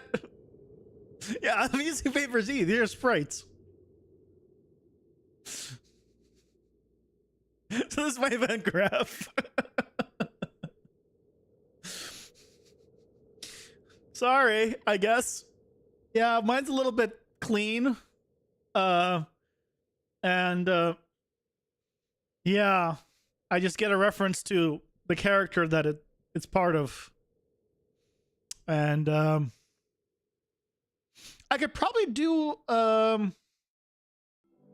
instead of casting to my actual player, I could probably cast to the parent of all characters and have this work. And if I do that, it's a possibility that I can make myself all of the enemies.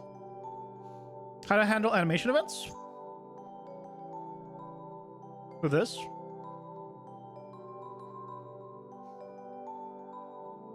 And montages, basically. Yeah, this is everything I need.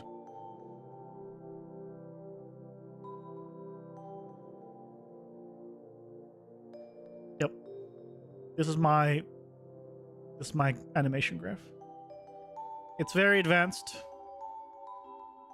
It's yeah, that's it. I mean, there's not much I need. Like, I need the blocking stuff. This jump node has transitions, so I have my animation that goes from idle to jump. It plays here. I have the animation goes from jump to idle when I land. Alright, so when I play, right, you see that landing, and there's the animation that goes up, and there's that landing animation. So it all does it. It's all innate.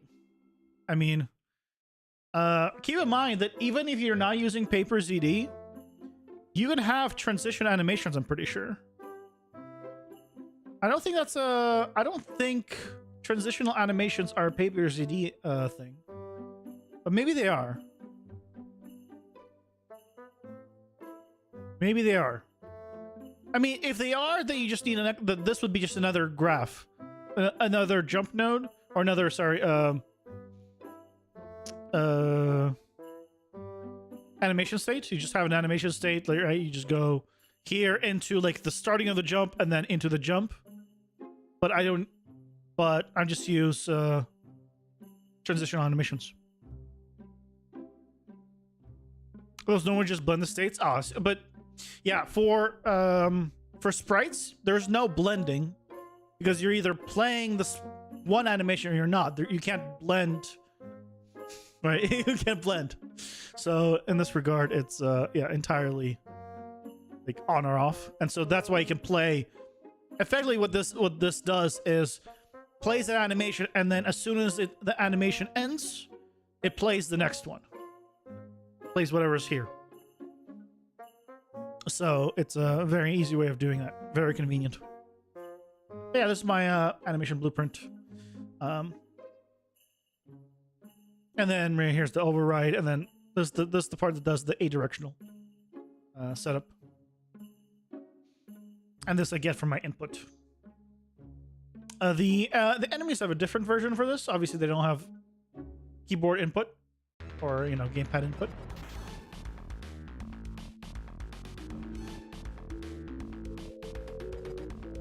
Stars a 2.5D top-down game. We're using the game widgets with flipbook animations. The game widgets? Wait, you were making it with widgets? Oh man. 3D over the shoulder? I see. Yeah, the main reason for the 2.5D is, one, I think it looks absolutely awesome. As soon as I saw, when the thing that got me to do it like immediately was Octopath Traveler.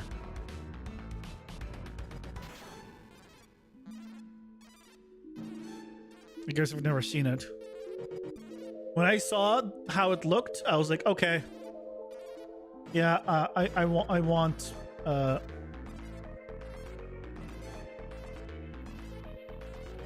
like, yeah, okay, yeah. Sprites. I mean, obviously they have also quite pixel arty environment style, right? And I'm not sure what I'm doing for mine yet. And these are clearly lower resolution right, than mine. My characters are. So it's a different aesthetic, but I might go lower res in the end for my art style too. Not this low res. But I was like, yeah, that shallow depth of field and all that. I was like, yeah, that's just... Yeah, the focal length, right, makes it look like it's really cool. And I'm like, okay, I really like this this look. And so I'm like, okay, I want to do 2.5D. And there is a bonus to it, which is you don't need, like... I mean, you still need... It depends how you do it. Right, I'm doing a directional, so I still need the fully rigged characters, but they don't have to be as high res and high fidelity and have the extra cost and performance for having fully rigged characters. So you don't need to deal with all of that. I'm doing 3D to 2D conversions, so I still need rigged characters and all that, but I can get away with a lot more. You could have some tilt shift effect as well. Yeah, I think that's the plan for mine, but I don't know how well it'll translate, but I definitely want a tilt shift effect. I'm curious, Paper Mario. I've heard of Paper Mario. I've never actually seen the gameplay. It's interesting. Yeah, so this one is, right, this is obviously also 2.5D, sprite 3D. But at the same time, right, it feels very much in the same world, despite it being 3D and 2D. Because this looks like a cutout piece of paper, and so does everything else. It is made of cutout pieces of paper. Very, very awesome aesthetic. Yeah, it works real well. I mean, even like the sheen on this, right? It looks like the sheen you would find on like a nice piece of paper. Oh, is this from GameCube? They did great. Yeah, they did great at this. So I'm still trying to figure out the art style where I'm going for. That is still on the table, right? Obviously, right now we're doing this, and this is just block out. I don't know how high res, how painterly, how etc. I want to go. That is entirely up in the air. But I figure for now, I want to make sure that the gameplay is fun. If the game sucks, you're not going to care about the art style, is basically the short of it, right? If you load up the game and then 10 minutes in, you're either bored or finding it as a shit game, you're not going to care what it looks like. It can be the most amazing art experience in the world, but but that's still gonna last you 10 minutes. And then you're gonna watch maybe someone else play it and just be like, ooh, or see some pictures, you know, or like, oh, that looks pretty. But that's it. Okay, let's close all this. Anything open here? No. So, let's...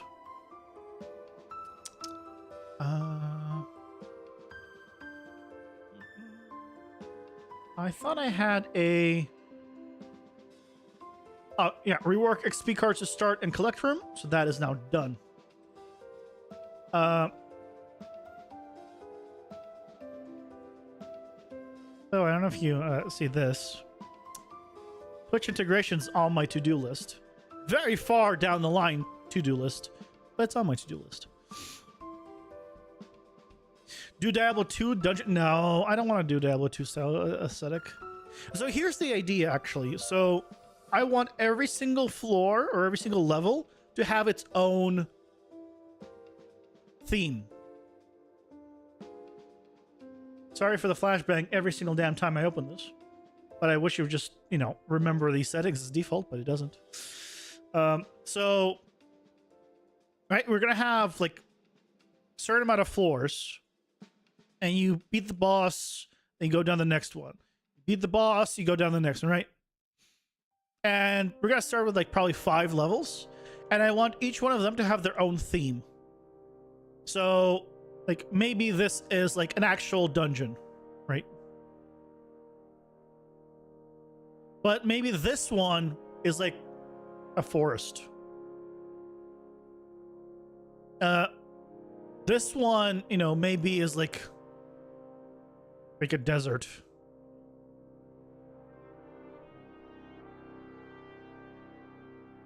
This one is computer RGB. You know, different themes. I think this is going to be the best one.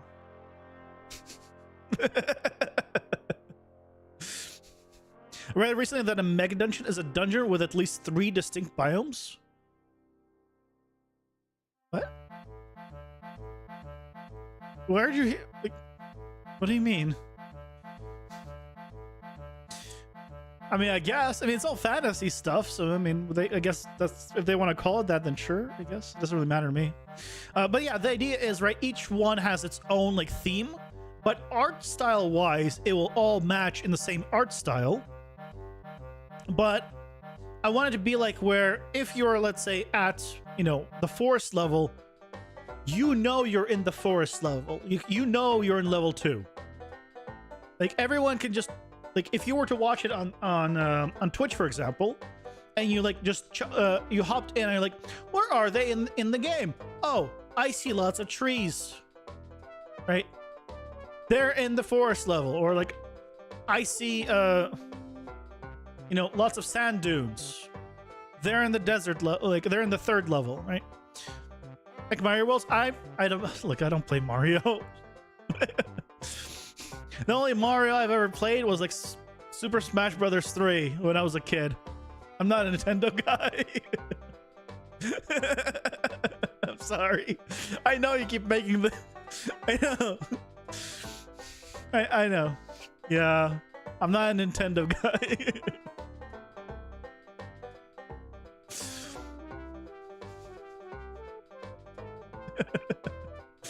I know you think less of me now, but yeah, that's the idea with this.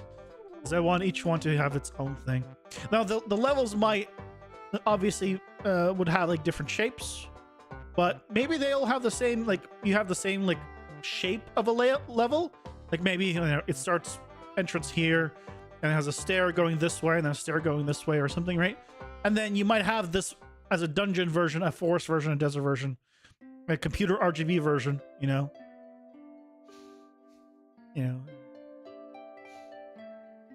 And then, you know, we're good. I mean, maybe the last version, you know, is like mimes. That's gonna be the last one. Actually, for better, we're gonna do Mr. Mime's version from Pokemon. It's gonna be an entire theme dedicated to Mr. Mime, the creepiest Pokemon in existence.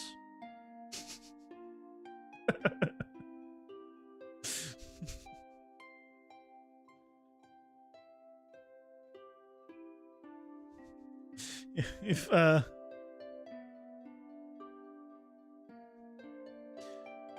where's the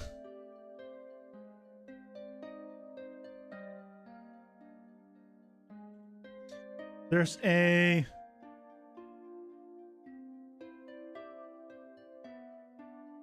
you know, hold on, here. Because you guys know Mr. Mime, right? This is the creepiest thing in the world. I don't know what this is from. but dear God.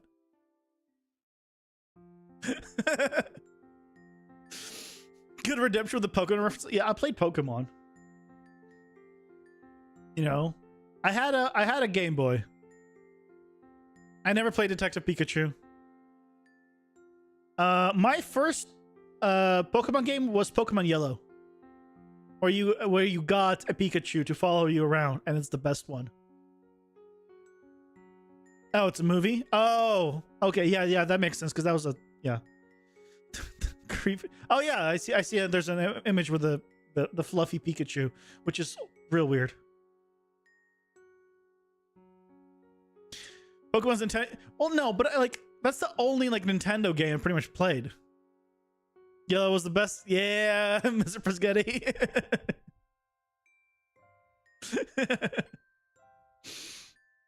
I agree. It was so good. Okay, let's fix up the dash jump thing. Still counts? Yeah, of course it does. I don't know, you know, but that doesn't make me a Nintendo guy. That's just someone that played a Nintendo game, right? I have no allegiances to anything. I mean, if anything, I'll be honest, I thoroughly dislike Nintendo as a company. The amount of takedowns and crap that they do, I'm not touching them with a 10-foot pole. Not even a 100-foot pole. No thanks.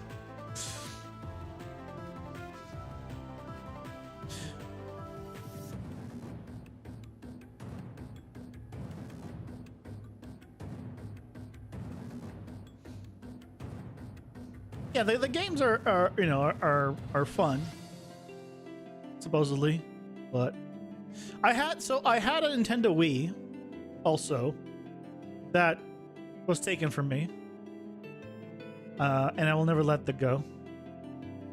It was taken by my stepdad. That's something.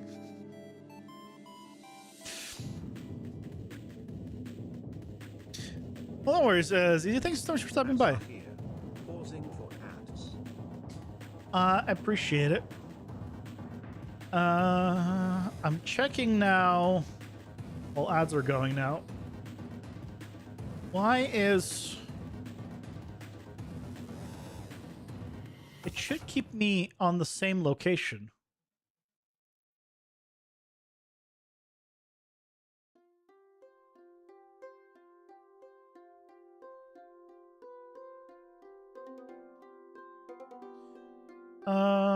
I'm doing a... Oh, see, I need the...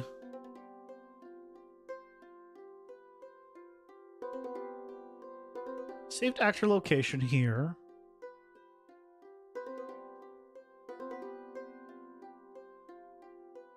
Is the... Oh, I need to check if the impact point Z is equal to this.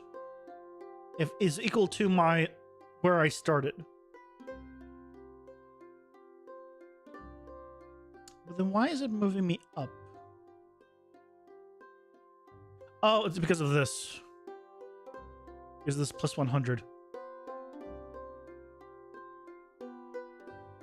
Okay. We know what we need to do once ads are done. And the plus 100 is there for going up the slope.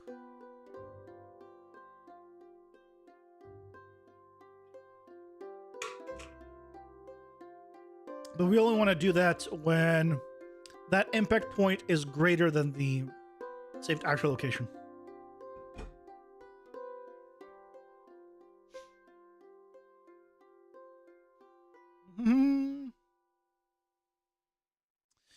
Okay, and ads are done. Okay, so here, instead of adding 100 directly, we're doing a select float. And then we're checking if the impact point Z is greater than my original location Z.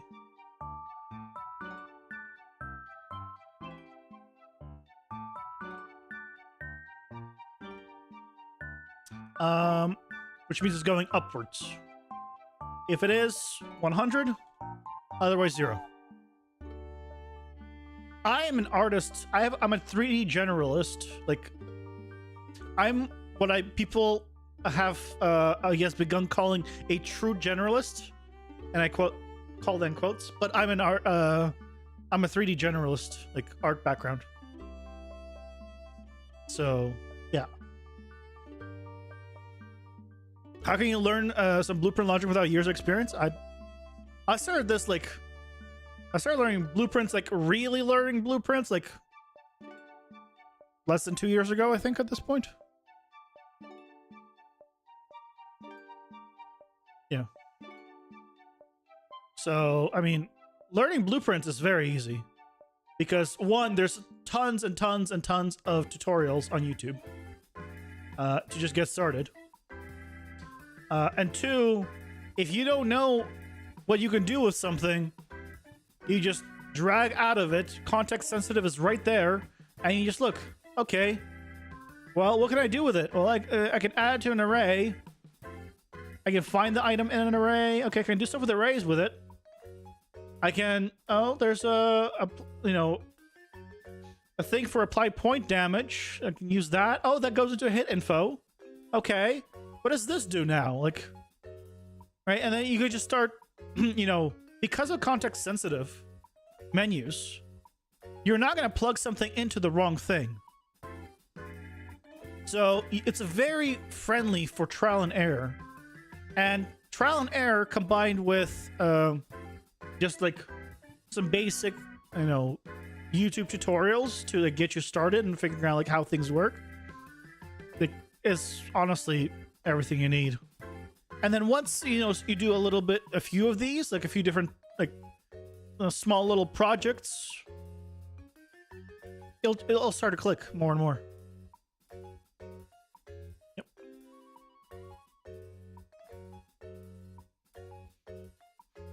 You said, no, you don't need to study. Just find yourself a little project to do, and then just start looking stuff up for that project as soon as you get stuck.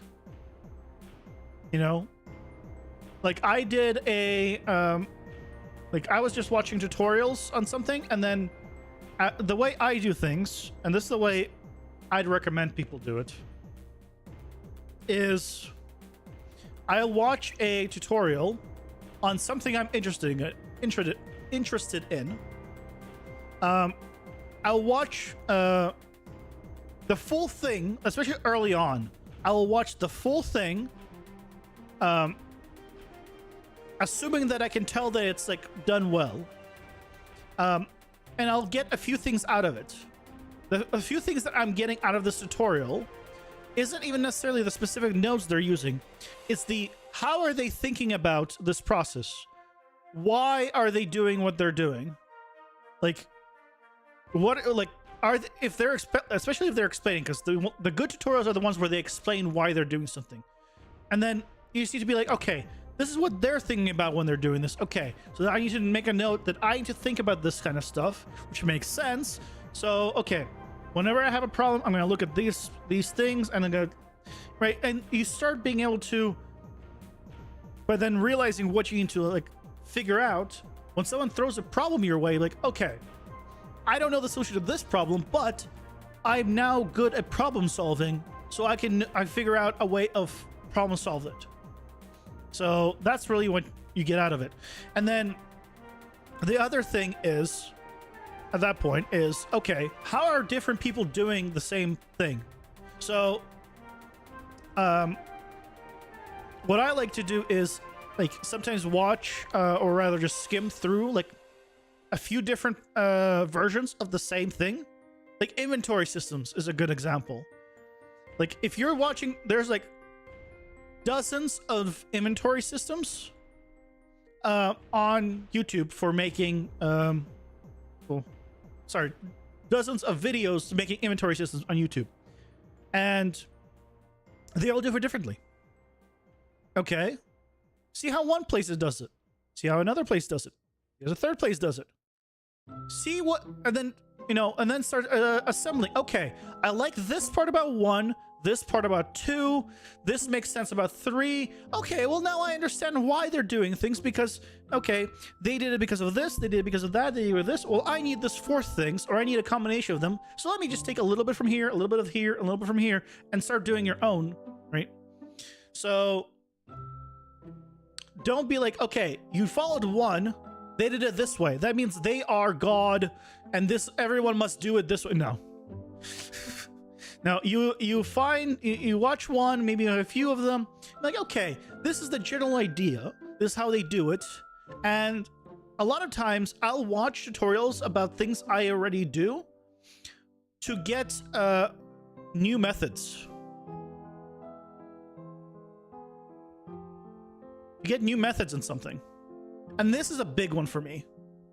So I know some people are like, yeah, don't watch tutorials, like, you know, try to figure out yourself. I mean, that's good. But I will, like, I'm a visual person. I can't read documentation at all. 5 seconds and I'm like, I'm out of here.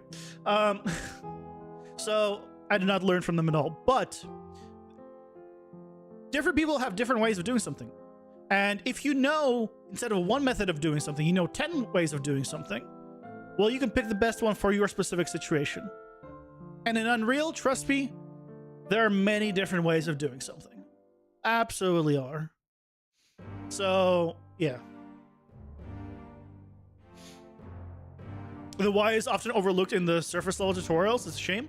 Yeah, that's true. But you still can see, okay, they're all using X node, or this one place is using Y node, or this one place is using Z node. And let's just see which one is like maybe best for you. You know, and you can learn from that. So there's a lot of, you know, aspects you can do. Yeah, Unreal's documentation doesn't exist. Unreal doesn't have documentation. That's why I say go to YouTube. So yeah, YouTube is your documentation. YouTube plus trial and error. That's it. That's all you got. Like they're releasing Unreal 4, 5.4 stuff, like with the biome stuff, and they're like, here's a level, figure it out. Okay. When 5.4 comes out, I'll be looking at the biome stuff for PCG, and I guess I'll try to figure it out. You know, that's, yeah, cool. Using this approach, which you do things on your own Unreal, and if you get stuck, you look for solutions. Like, yeah, that's a good way of doing it. Yeah, I don't do that myself. So I do not like tackling anything without knowledge. So if I need to like do X thing, I'm not going to just try to do X thing. I'm going to go online and see, okay, let me find 10 different ways people have done X thing. Okay, I now know everything I need to know about X thing. Now let's do it. I do not like tackling blind. I don't. I want to do it like I want all the knowledge I can get.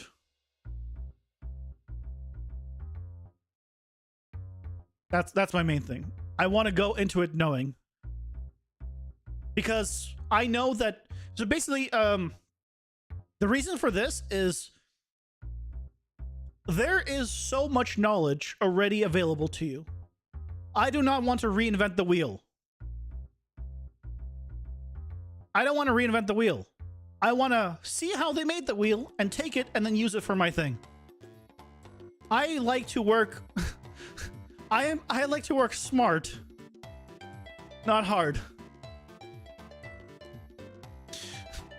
I will put in 10% effort and get 80% of the result of most people. Because I've learned like all the different ways of doing things. That's it. Because I am lazy. This all comes down to me being so lazy. Because I can't be bothered. I can't be bothered to spend 5 days trying to do something where I know I can just Google it in 5 minutes. I can't. I hate it. No. Hey, Sourville. Well, thank you very much. I really appreciate it.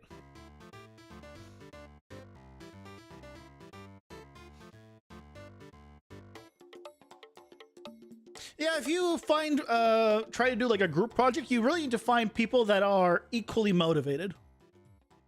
Yeah, it's, if people are like, have different motivation levels or like different, like, they put in different amount of effort into something, especially if there's a big discrepancy, it can be tough on a group. Unless that's expected, right? If that's like, okay, that is expected, you're going to be doing this, but it's a smaller project, no, that's fine. Like, if that is already, you know, figured out at the beginning, then yeah. But yeah, if you're assuming everyone's going to put in the same, like, 25%, there's 4 people, and then one person's doing 5%, right, it's going to be a little hard. But you can't expect everyone to put in the same amount of effort, unless everyone has the same goal. In that regard. Are you afraid of doing trial and errors? Bad practice? Why is it bad practice? Or having a bad platform built that might bite you later? 90% of everything I know, well, not 90, but like over half of everything I know is through trial and error. Over 50% of everything. Because you can't Google everything. You can Google something, but then you need to work off that. And what is that? That's trial and error. How am I making this game right now? Trial and error.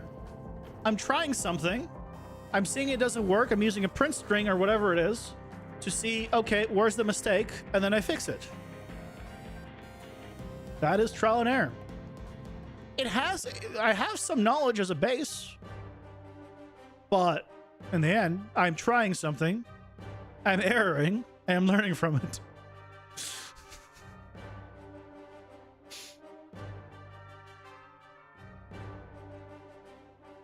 That's what you have trouble with? Now that's bad to it. Okay. Yeah, that's I mean, people learn in different ways. My way is definitely not the end all be all. Just to make that clear. It's a way that works for me. It might not work for you. I'm not a programmer. I'm an artist originally. So I'm a very visual person. I cannot read documentation, as I mentioned. If you gave me like a page or two of documentation about how something works, I'll try reading it. I might even read the entire thing, but I won't understand it. But if you show me just a simple video of you just having this float, I mean, like, okay, yeah, you plug this in here, and then you plug this in here, and then you do a print string. Right, and then there you go, and then you do this. Versus it's saying, okay, the select float has a input. It takes type, float. B input also takes float, and then what you can do is you can put a bool into pick A, and I can't. I can't do documentation. I also can't write documentation because of that. Because I can't read documentation, it bores the crap out of me. I can't write it. I can't. It's so boring.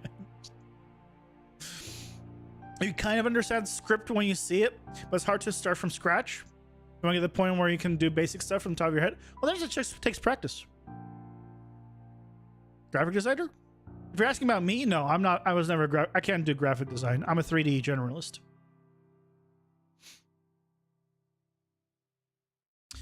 I am a 3D generalist. With a focus more towards environments than characters. Okay, well, let's see if we fix the dash problem. Because I set that up, but... Oh, there we go. So that works now. I need to check that I can still dash up and down stairs, though.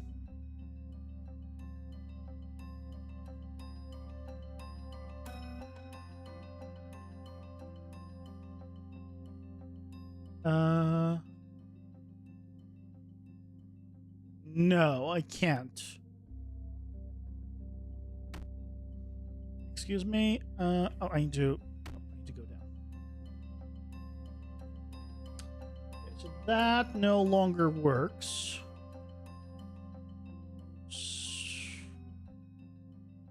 If the input point is greater than my location, it's plus 100.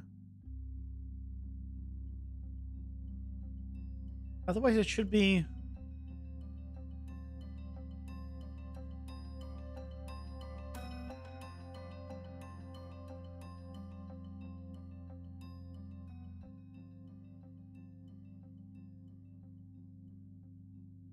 Oh, it's also because I need to check all this.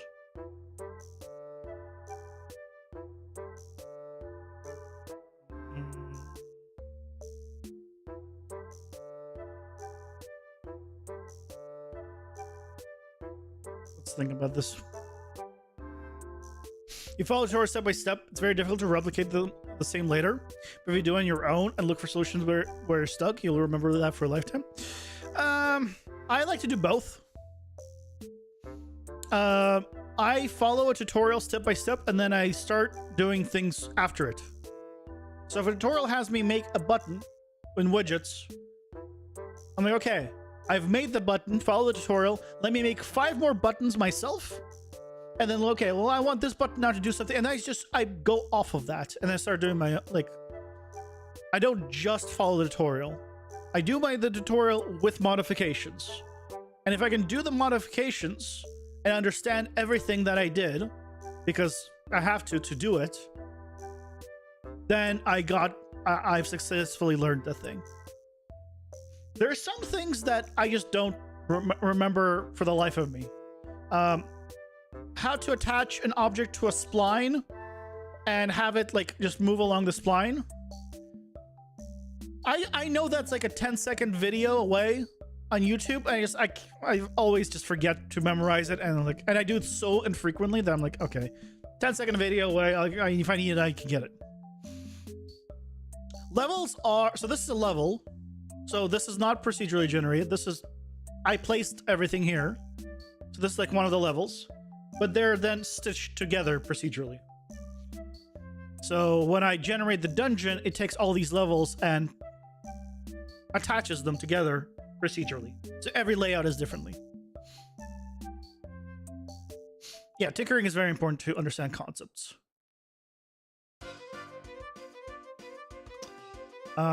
This happens when it's not an initial overlap and I hit something. Oh, what I can do here and then, and impact point is greater if this is also greater than this.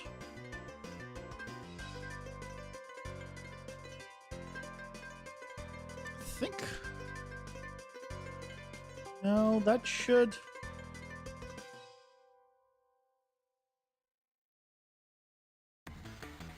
Am I just miss?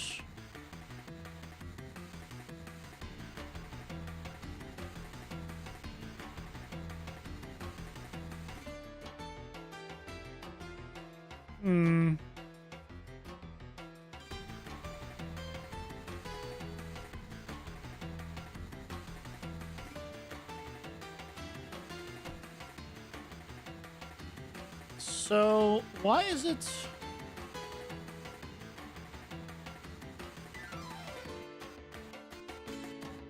Wait, now it's fine. Wait, yeah, it was fine before, I just realized, and now it's fine again. Why was he... I'm like, I did test this. Why was he, like, jumping up?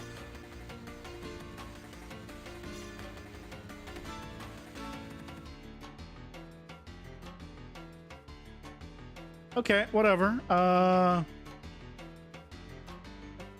It didn't do anything, but I guess it's fixed. Gonna delete it because it doesn't make sense. Okay. I'm confused, but at the same time, yes, whatever. Okay. What do we want to work on next?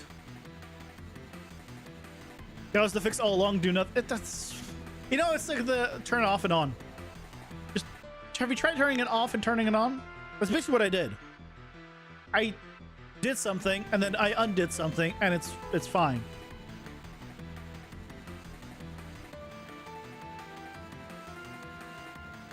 Great. Love it. Love it. We can actually do a power up. Oh. So I want to rework Airblade. So that's going to be a... that might actually be not that difficult. So basically, the way... decide to change things up is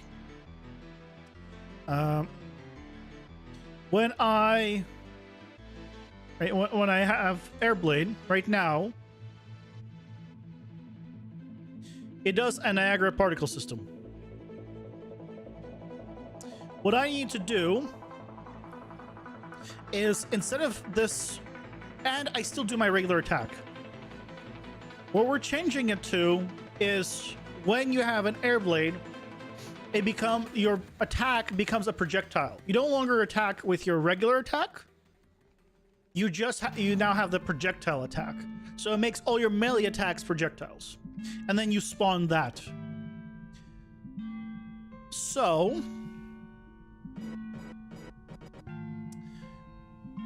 we can probably do that relatively easily. Ideally, I would have a second...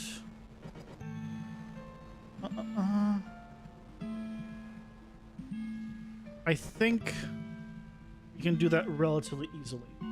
First, we need to make the projectile. When I say relatively easily, and with a pause there, because I'm like, this is either going to be really simple or really difficult. And I don't know which. There's going to be like spell bolt. The straight. So, great channel blueprint.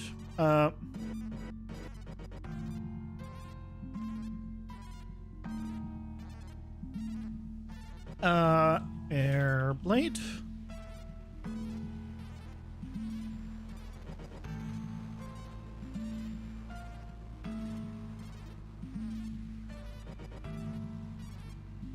Now, I want to take a look at this one. This has the particle system. I don't want it to have a particle system.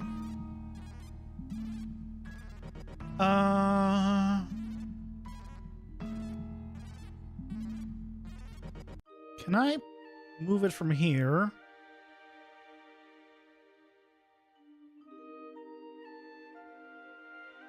I can.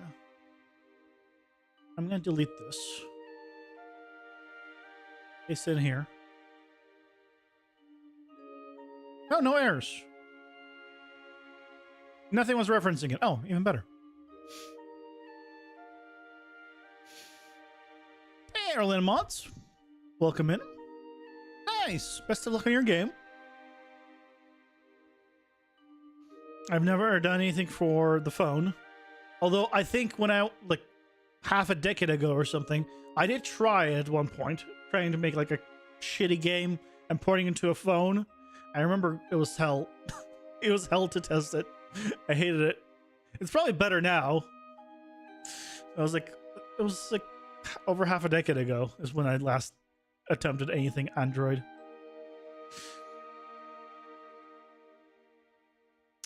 But this is space. Okay.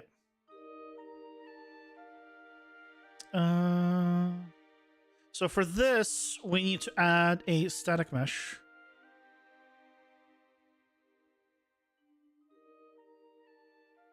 And I have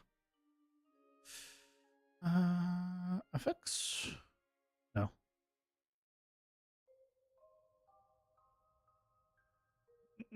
Where is Niagara? Niagara. This should be in the effects folder, actually. Cross slash. Yeah, we put it in here. So abilities, cross slash. I have this one. Import.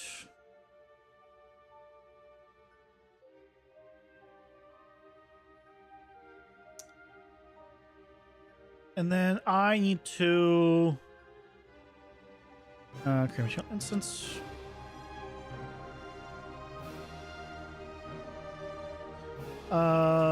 Colored.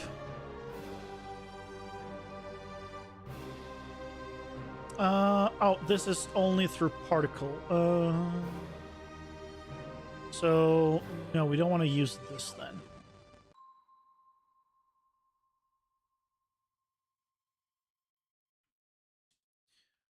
non-particle.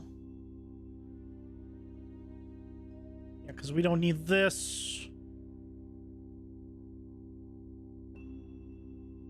But we need a tint.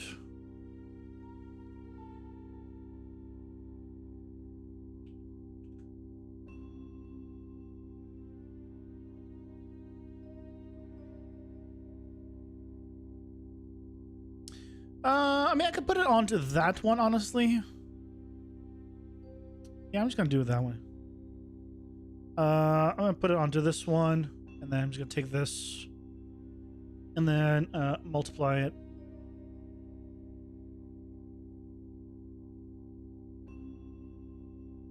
By color tint.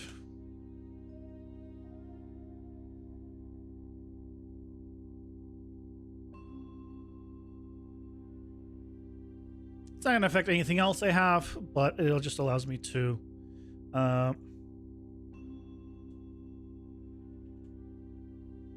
just reuse this.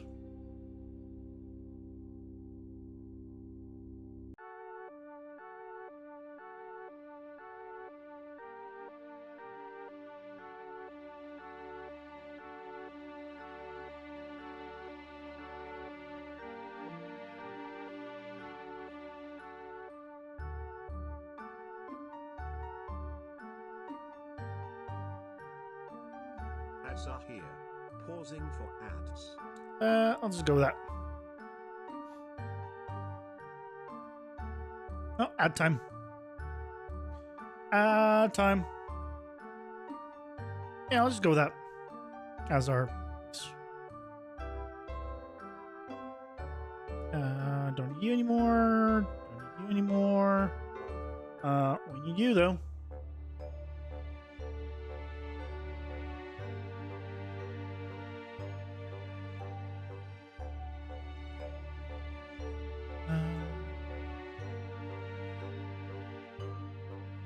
Oh, this doesn't have the opacity. Does it?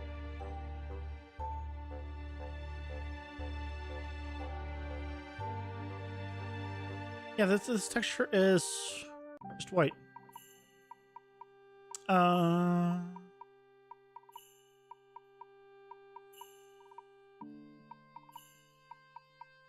Yeah, I need to make a custom one. Custom one. I guess it's fine for now. Yeah, it's not fine for now. It's not fine for now. We'll make a different one. Your problem that when you pause the HUD doesn't disappear? What do you mean when you pause the HUD? What do you mean when you close the HUD? The HUD? So it doesn't close then, right?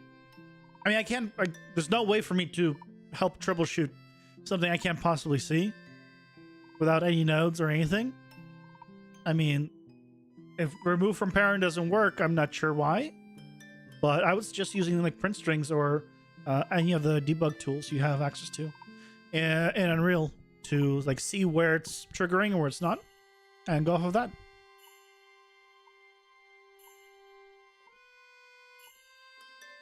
That would be my suggestion. I'll make a new material. /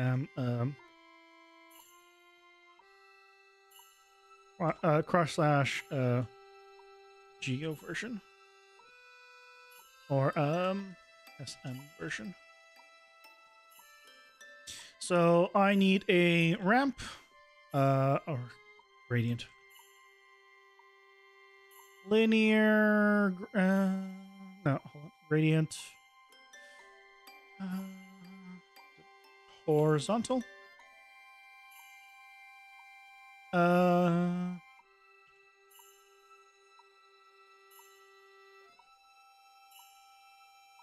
gradient. Oh, it just gives me the option here. I don't think I even need that. So if I wanted a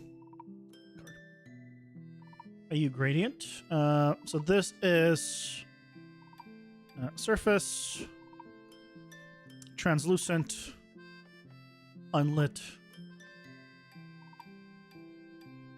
That's what I want. And under emissive color, we can just do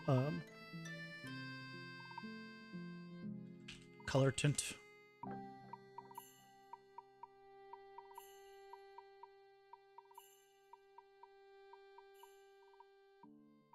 Green material instance.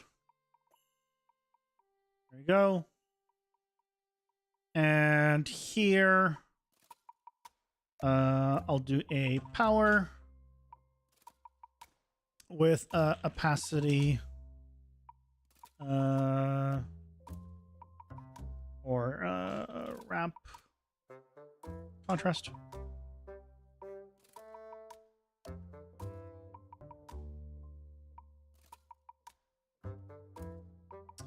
So now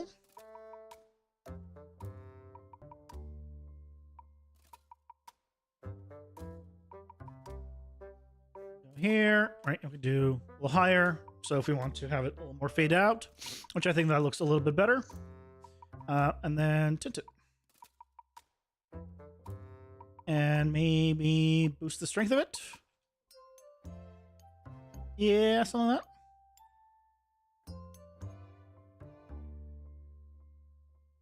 Maybe not as saturated. There you go. That's a lot better. Okay, so now we have this. I'm satisfied with that. All right, so there's that. So now we need to change the hitbox on this.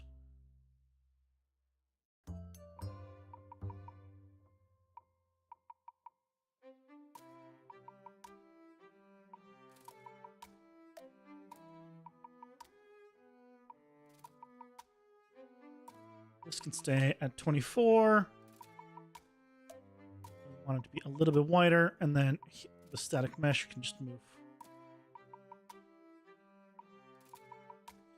a little bit back.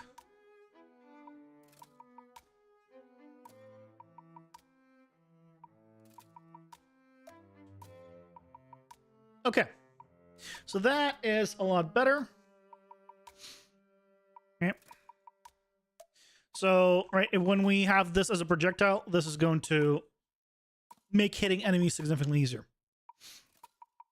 So, once we have this, we need to make it so if we have air blade, we now spawn that projectile. So, let's go to our attack.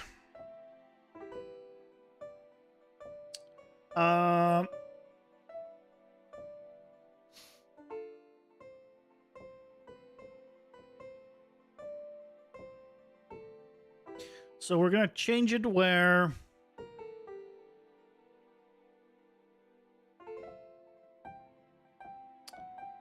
on the attack combo. No, it's under execute attack. It's not even here. It's under execute attack. Execute attack. This. So. Ooh, okay. This is about to get real messy. Let's take all of this. Just move it out of the way.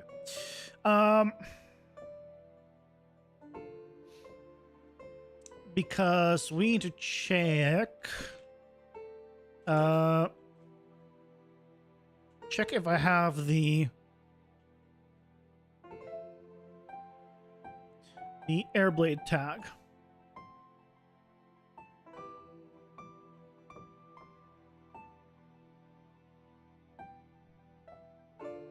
So on true,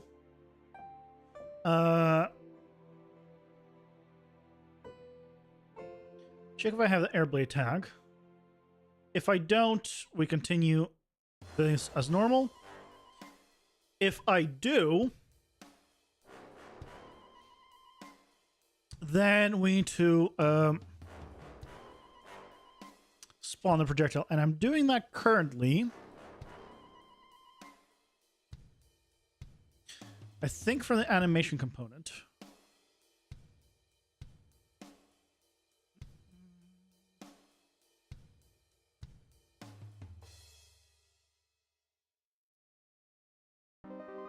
projectile attack.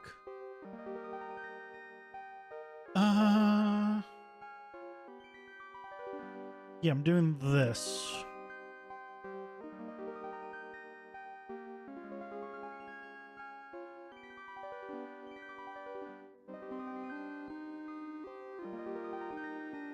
But we need a separate one entirely. So, if I have it, what we can do is AC abilities.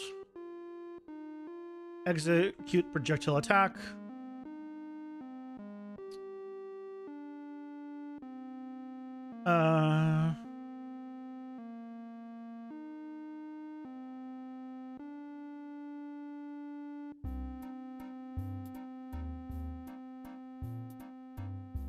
Of this guy. So that'll work for that, but we're not.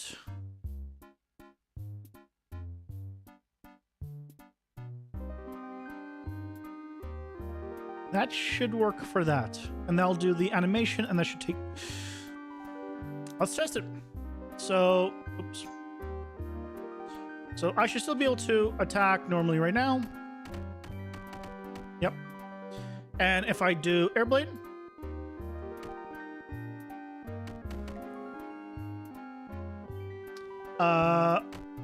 So I need to no longer do my Airblade, my current one.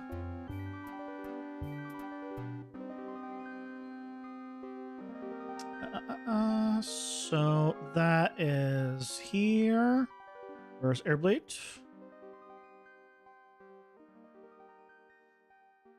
Oh, that's under the special attack stuff.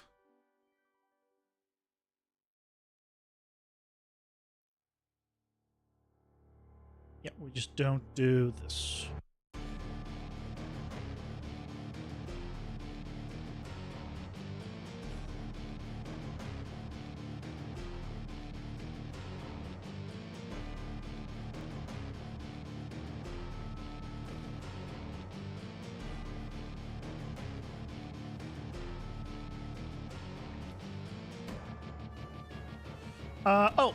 Okay. We don't see that Airblade because it's not two-sided. So let's make sure this is two-sided. There you go. That fixes that. The other thing is we need to change the speed of this thing and some other settings for it.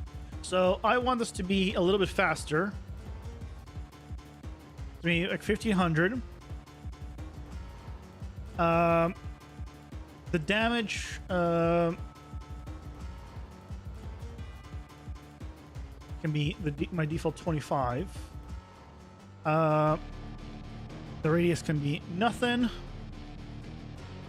So I made this a little bit faster now.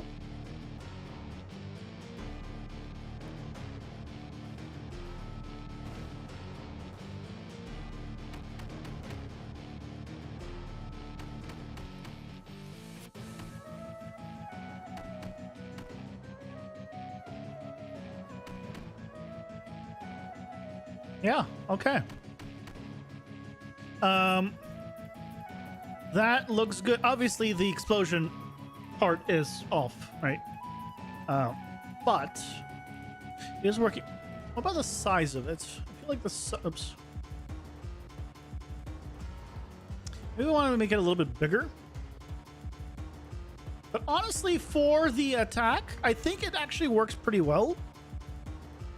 Do we want to change the color? So yes and no. So it is technically AoE right now, but it is such a small radius that effectively it's single target. But also now that we have this, right, we can now go with greater multiple projectiles, for example. And ooh, what happened there? Ah, okay. So static mesh. No collision, please.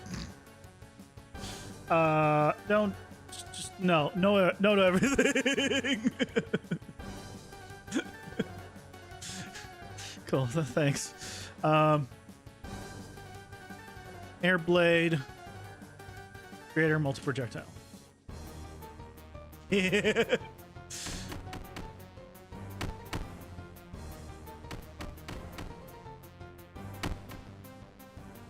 Okay.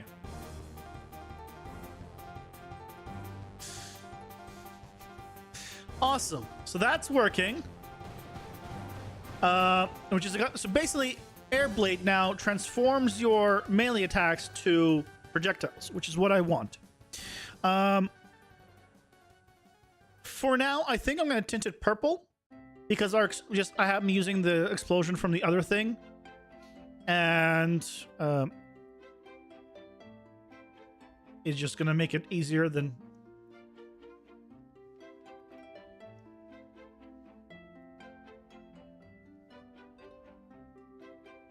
Changing that explosion for now.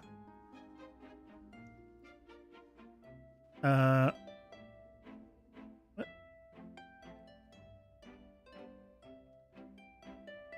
Excuse me?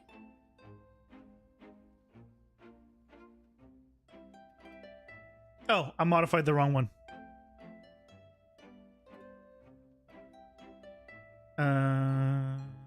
Okay. This should be like here. This might be a pink in the end. No, I think it's fine.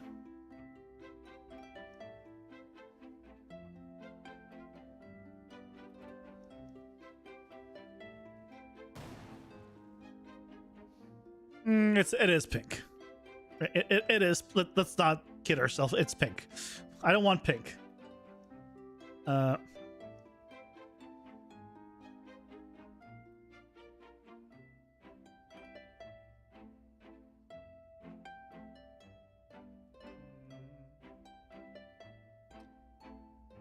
think to make it purple, though, I just need to make it darker. Yeah, just need to make it darker.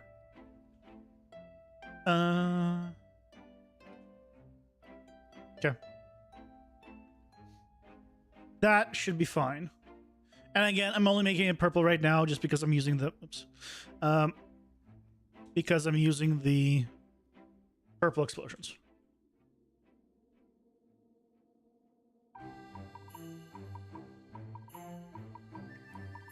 Okay. I think that works pretty well. All right.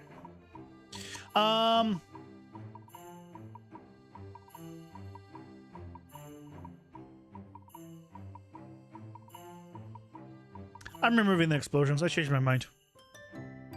I just realized, like, why am I? This shouldn't explode. This is not an explosive one. Explosive one. Clear. I'm also clearing the impact sound.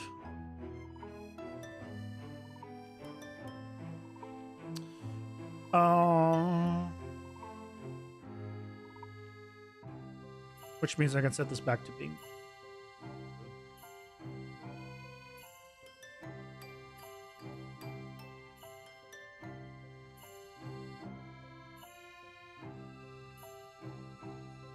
Yeah, because I'm like, why is it? It's a blade, like a blade attack. It should not be exploding. The projectiles we have otherwise, yeah, makes sense for exploding. Yeah, that's better.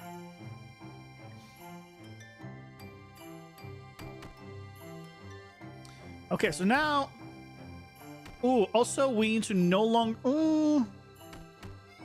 longer teleport in if we're doing this projectile. So let's change that because, yeah, that warp in should only happen when we're not projectiling.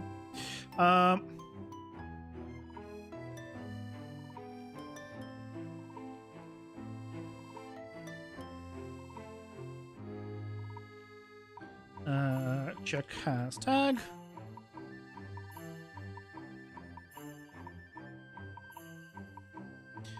Airblade.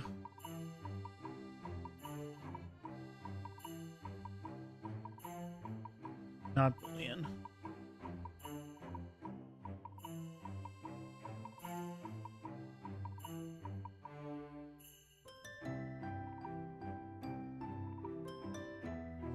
Yeah, that makes, yeah, it definitely makes more sense, I think.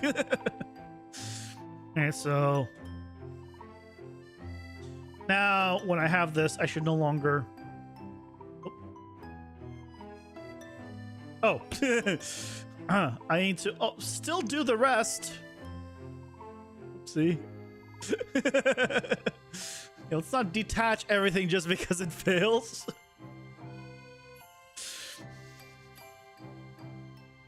Okay, so we have this. Now we have the airblade. Oh. Sure. Okay, so that's all good. Now, this also means that I can now use it with other stuff. So we can do it with spectral shots and piercing shots. So if I, yep, I can now, it now goes through him.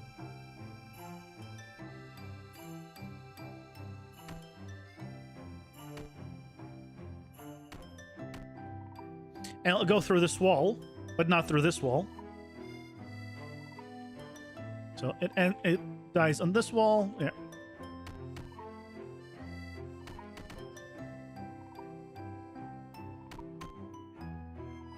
Yeah, so I can't shoot through this wall. I can shoot through this wall. Because this is a special wall. I should probably just, for testing purposes, just give it a different color.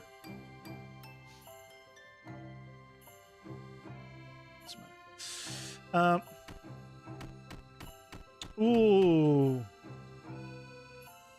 That's a problem. Okay. I can warp through walls. That we got... no, no, no, no, no.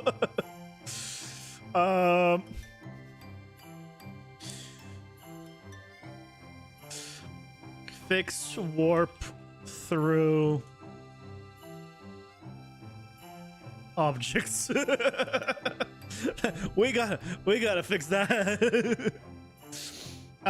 But the other thing we need to do is have a good night, Rory. Yeah, have a good one. Thanks for stopping by. The other thing we need to do is, for the projectiles, we need to make it so when we are using the projectiles, that if we pick up Airblade, it becomes that. So what we need to do is here.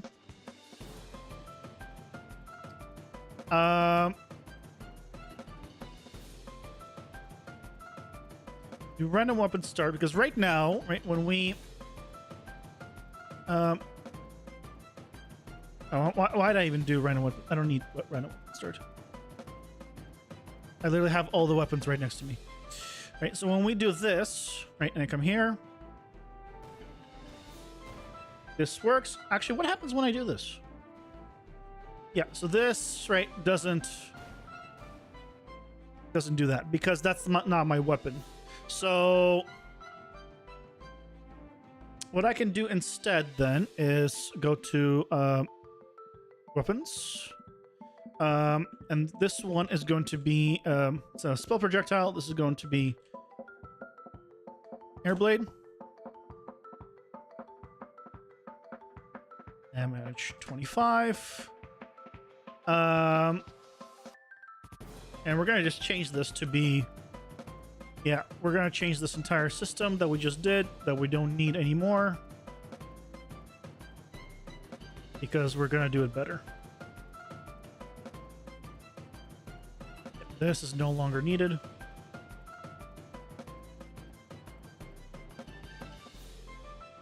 And return this to how it was.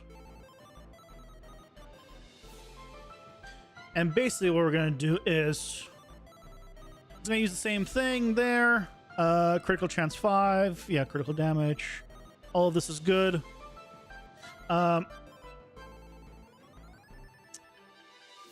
when we get Airblade, we're going to set our weapon to be Airblade, which is a projectile. So, on Manny here, switch on gameplay tag.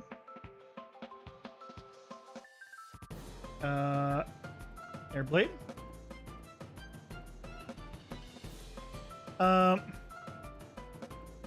Set weapon info. Airblade. I think that's all I need to do. So right now I'm doing melee. If I pick up Airblade. Ah.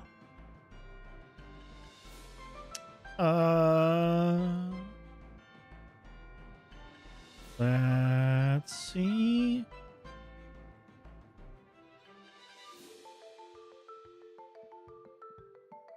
Projectile attack. Ah, did I hard code that?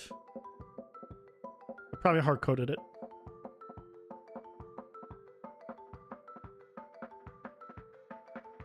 Yeah, I hard coded it.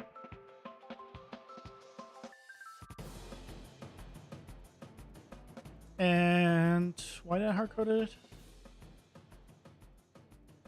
If I'm shapeshifter, get the projectile class.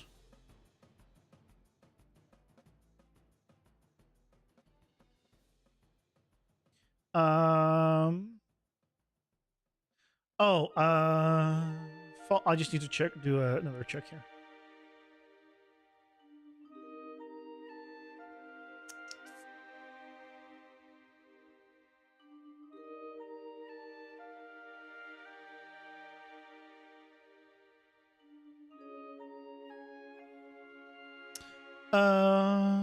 It's not shapeshifter now. It's we are checking to see if Airblade.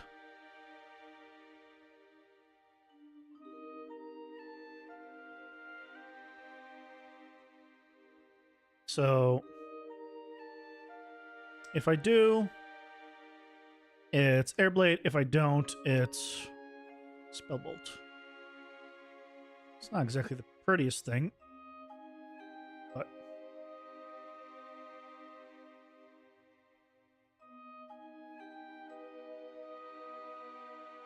okay. So, oh, wrong. Ah, yep, needs a target. So now we have our regular attack. Come here. We shoot our regular projectile, which, you know, works with all our good stuff. And now if we pick up Airblade, it now becomes the Airblade one.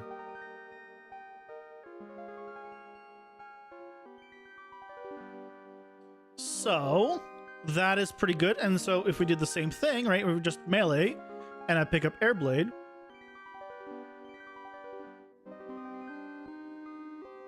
then that is good. Now this will still give me the original. Oh no, it won't, because I still have the tag Airblade. Good. I continue to having Airblade.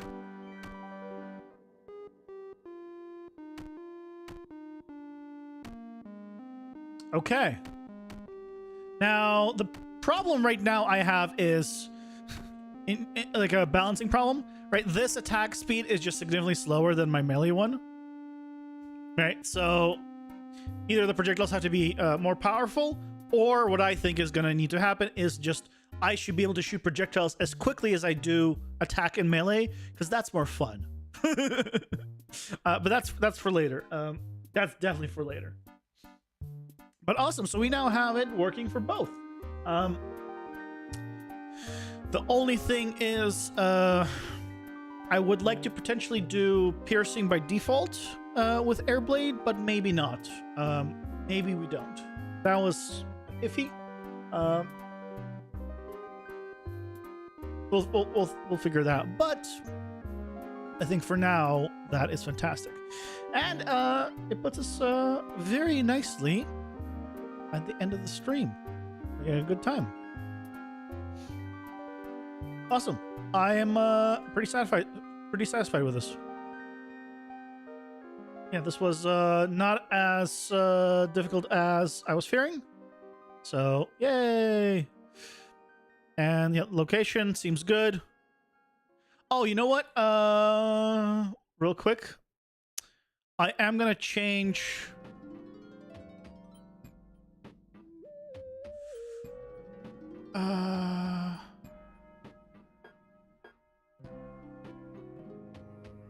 I am gonna do. Hold on. AP many. Oh, not AP. I am gonna keep the attack animation because you need to maintain the attack animation. So yeah, okay. There's gonna be a few differences we're going to change because obviously,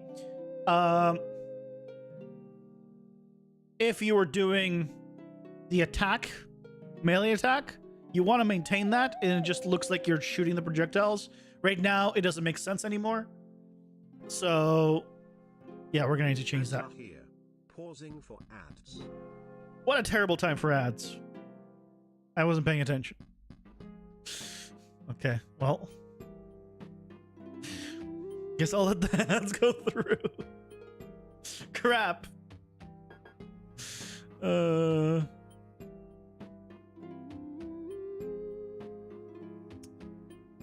Yeah, I need to. Yeah, we'll need to figure out something. Oh no! What we can do?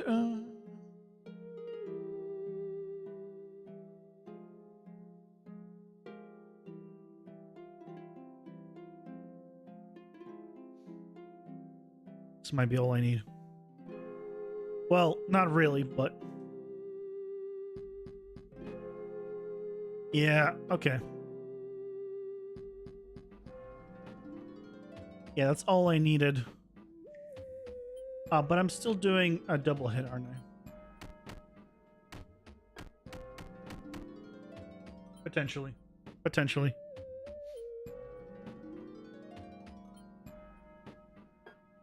Well, as I go, I'm just doing quick tests. Take damage. Just do a print string. I just want to see if we're doing double damage. Or if it's proper. Hopefully it's proper. Yeah, proper 1 damage.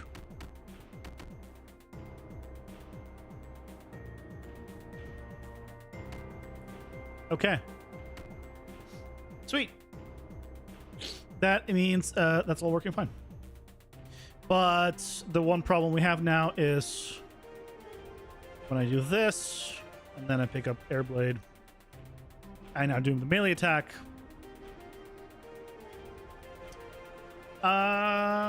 Which is honestly fine.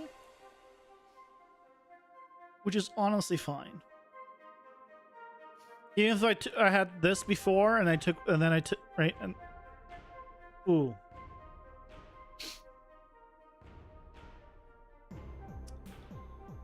Ooh. Okay.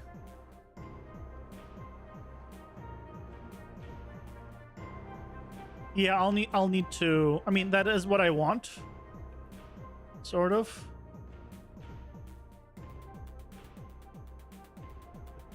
No, I want this. Okay. Figure it out later. For now, thank you guys so much for watching. I hope you enjoyed it. And I'll be back tomorrow at 6:30 p.m. Pacific as always. Till then, take care, guys. Bye-bye.